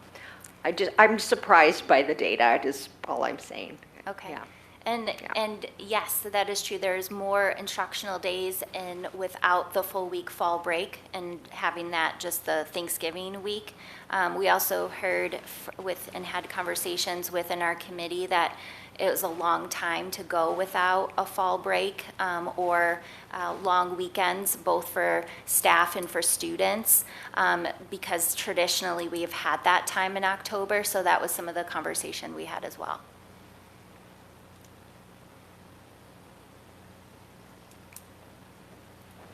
Mrs. Greenberg. Yeah, I forgot to mention this before. I want to thank you for providing the average August weekly high temperature slide as well, because it really does sort of point to the fact that there is probably no good time in August, no matter what we do. And I would also just point out, I think this is going to fall, the temperatures are going to be even higher. We've already had our triple digits and record-setting heat in Phoenix, so it'll be interesting to see what 2026 adds to this. But to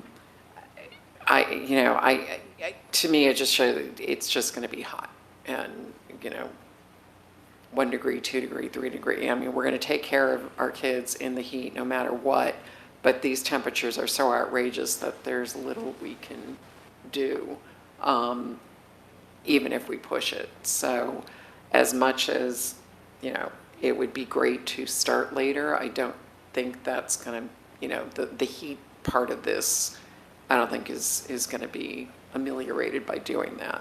So thank you for this. Dr. Lim.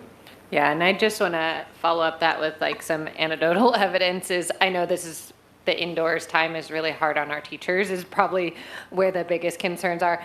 Weirdly, the kids love it. Until they reach the point where they want to be outside, but for a certain time, that novelty of being inside or doing something different than being outside actually is the first thing I get told about when my kids get home. It is not what they did in school or what they learned. It's that they got to stay inside and do whatever it was that was the inside activity. So I know it's very hard on the staff for that time, but there are some kids that really love that time indoors and the difference from being outside. And then when they get the chance to finally go outdoors, are absolutely elated in that transition. And it's just a weirdly special time for my kids to make that transition from inside to outside, that it's the only thing I hear about for the month of August, even though I'd love to hear what's happening in the classroom. Any other comments? Mrs. Christensen. Yes, thank you. I just did the math on the days off first semester versus second. It's 25 first part of the year versus from January to May, 8. That's not very well balanced in days off, because even in that, we have a full week in October and then another day in October, and then November has 2 days and then a full week in Thanksgiving. It's just, to me, it just seems excessive, but Yeah, when we, thank you for that. And when we looked at our previous year calendars and we looked at other districts, they aren't balanced as much as we would want them to be between semester 1 and semester 2, because a lot of the religious major holidays fall in semester 1, and you also have the federally observed holidays as well. And so that makes it really difficult to have that balance and to be able to have that natural break before winter break. And so with the added Thanksgiving break within option 2, that does add an additional 2 days of not having instruction. Mrs. Greenberg. How much time, I know it's not time off, but how much time do we devote to testing? Because although we have more instructional days in semester 2, obviously some of that is absolutely dedicated towards testing. So approximately, what does that look like? I really wish our director of assessment was here to help me answer that question, because every school has a little bit of a different testing schedule and grades too. So it depends. Some grades have to take English language arts for 2 days, math for 2 days. I think I'm getting this right. Science and writing assessments, and I'm talking about the AASA for 3 through 8th grade. And then with respect to secondary, ACT and AZ Aspire. Anybody know? Those are the primary assessments at the high Right, school but level. how many instructional days does that take? Right. I mean, I wasn't expecting an actual number, Yeah. but the reality is, even though it's not time off, there are days that are not devoted to instructional time because we have to test. And so, and obviously, the conversation has always been to have, more days in the second semester to devote to instructional time to prepare for tests. So Yes, that's correct. yeah. And those number of testing days go up at our Mrs. DLI sites as well. Mrs. Wani. Just a quick, you mentioned looking at other districts. Can you give us a sense of Scottsdale and Deer Valley, in comparison? Like what are their calendars sort of look like? Uh, For like, are they looking similar to what came out of the recommendations here? Thank you, Mrs. Wani. More or less, yes. Some of the districts, particularly in the Southeast Valley, have moved to like a modified year-round where they're starting in July, actually, and then they're doing 2 weeks in October, 2 weeks at winter break, and then 2 weeks in March. But they still end before Memorial Day. So we did look at that. With respect to like our neighboring districts, everybody starts around the same time within a few days in early August and ends before Memorial Day. Do you recall, like, does like Scottsdale do a full week for Thanksgiving? I don't believe they do. Typically? No, they don't. Okay. But they typically do have a full week for fall break. Yes. Yes. That I know for sure, because I was always jealous about that when we didn't have it. Okay, thank you. Any other comments? Okay, then let's move on the agenda here. Next is the items for discussion. I-2, Paradise Valley Unified School District Classroom Spending Report Fiscal Year 2025. I'll turn this over to Mrs. Berrigan. Thank you, President Pantera, Dr. Corson, and Governing Board. Oh, somebody's excited about it. It is good information. I'm just waiting for it to pop up. There we go. So I know it sounds like a long time ago, but just in March, the Arizona Auditor General provided us with the comparison of the school district's spending report. And so tonight's presentation is a summary of that information. That email goes directly to the Governing Board. You all received that at that time directly from the Office of the Auditor General. And this is what our pie chart looked like for fiscal year 25, last fiscal year. It's broken up into two separate main sections of classroom spending and non-classroom spending. And under classroom spending, we're at 72.9% of our spending is spent in classroom, which includes instruction at 55.5%, student support at 12.6%, and instructional support at 4.8%. The non-classroom spending is at 27.1%, which includes administration at 7.4%, plan operations at 14.1%, food service at 2.2%, and transportation at 3.4%. And you'll note that while those things aren't necessarily classroom spending, they are certainly critical and integral to the work that we need to do in a school district. Just as a reminder of briefly some of the definitions of the difference between instructional and non-instructional expense. Instructional expense obviously includes personnel such as teachers, paraprofessionals, and substitute teachers. Instructional supplies, instructional aids, activities like field trips and athletics, and then tuition we pay to private institutions for students who need support from private institutions. Non-instructional expenses include plant operations, which is essentially our facilities, our repair and maintenance of our equipment and buildings, our custodial, security, our utilities, our property insurance, and things of that nature. Student support includes counselors, nurses, speech-language pathologists, as well as other therapists. And then instructional support includes things like our curriculum director, special education director, master teachers, librarians, and that's not a comprehensive list. Those are just some of the items to give you a picture. Food service is anything related to food service costs that we have, and then transportation is obviously our bus drivers, bus aides, our maintenance, and our gas. So we like to take what we have and compare that not just to our peer average. So we have our PVUSD numbers in that first column, our peer average in the second, state average next, and then followed finally by the national average. With classroom dollars in that top section, so the instructional only portion, which was that 55.5% for us, then the classroom dollars, which is inclusive of the instructional as well as student support, and then administrative costs down below.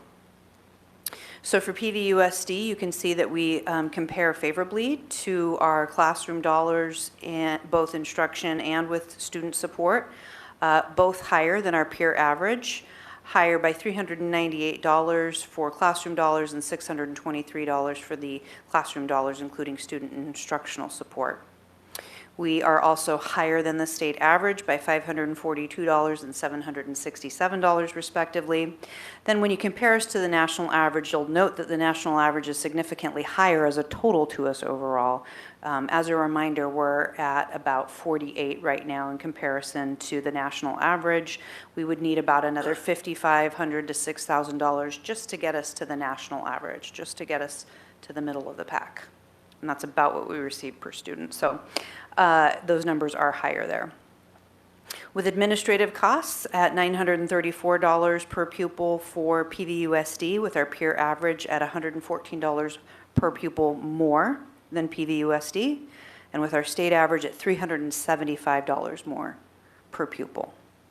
National average at $256 more per pupil. In terms of comparing to some specific districts that we typically tend to compare to, and these are most of the districts that are in our Office of the Auditor General peer group as well. You'll note that we did have a decrease in our classroom spending from fiscal year 24 to fiscal year 25. It's primarily noted on two things, and you see that lots of other districts had negative numbers there too, though not necessarily as high as ours. We had a large one-time payment that year that we didn't have in a subsequent year in fiscal year 25. So that's a large one-time payment that we paid out to staff in that year. Additionally, the Office of the Auditor General changed the coding of some of what were previously instructional expenditures and salaries for staff, and they changed what we could code some of those teachers to, and they are non-instructional. That has happened a number of times over, just in my time in education, but I know even prior to my time in education.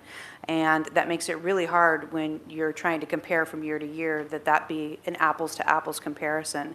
Because when you're taking things out that used to be expenditures that were considered instruction and are no longer considered instruction, you're artificially deflating the amount of money that we spend in the classroom.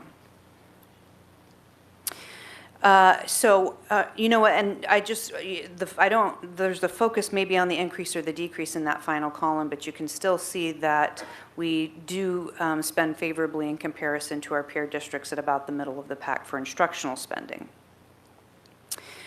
For classroom spending as a total, that includes the student support and the instructional support, similar decrease for the same reasons really, because that's part of the largest part of that 72.9% for us. But you will still note that overall we have the second highest behind Peoria Unified in our classroom spending. Then when we look at administrative spending from fiscal year 24 to fiscal year 25, we did increase by 0.2%.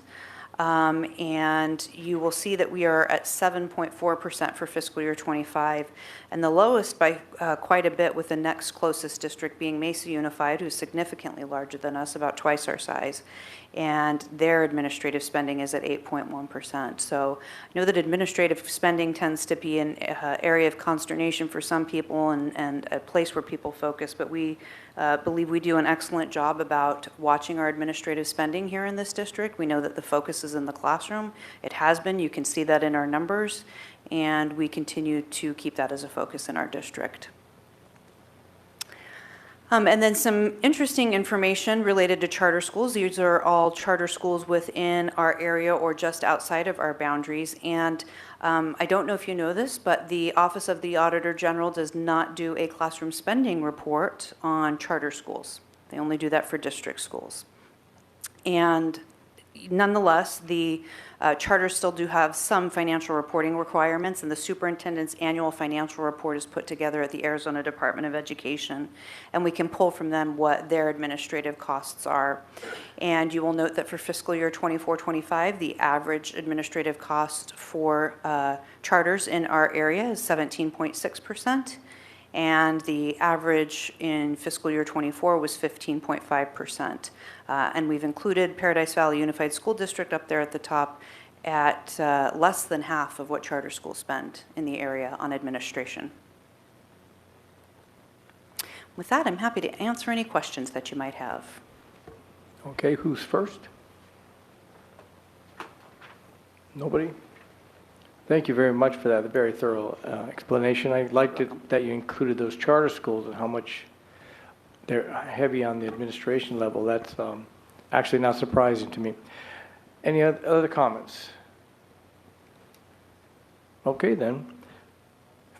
Next on the agenda is adjournment. But before we adjourn, I would like to remind everyone that our next regular meeting will be held on Thursday, April 23rd, 2026 at 6:30 p.m. May I have a motion to adjourn? So moved. All those in favor say aye. Aye. All opposed, nay. Any abstentions? We are adjourned.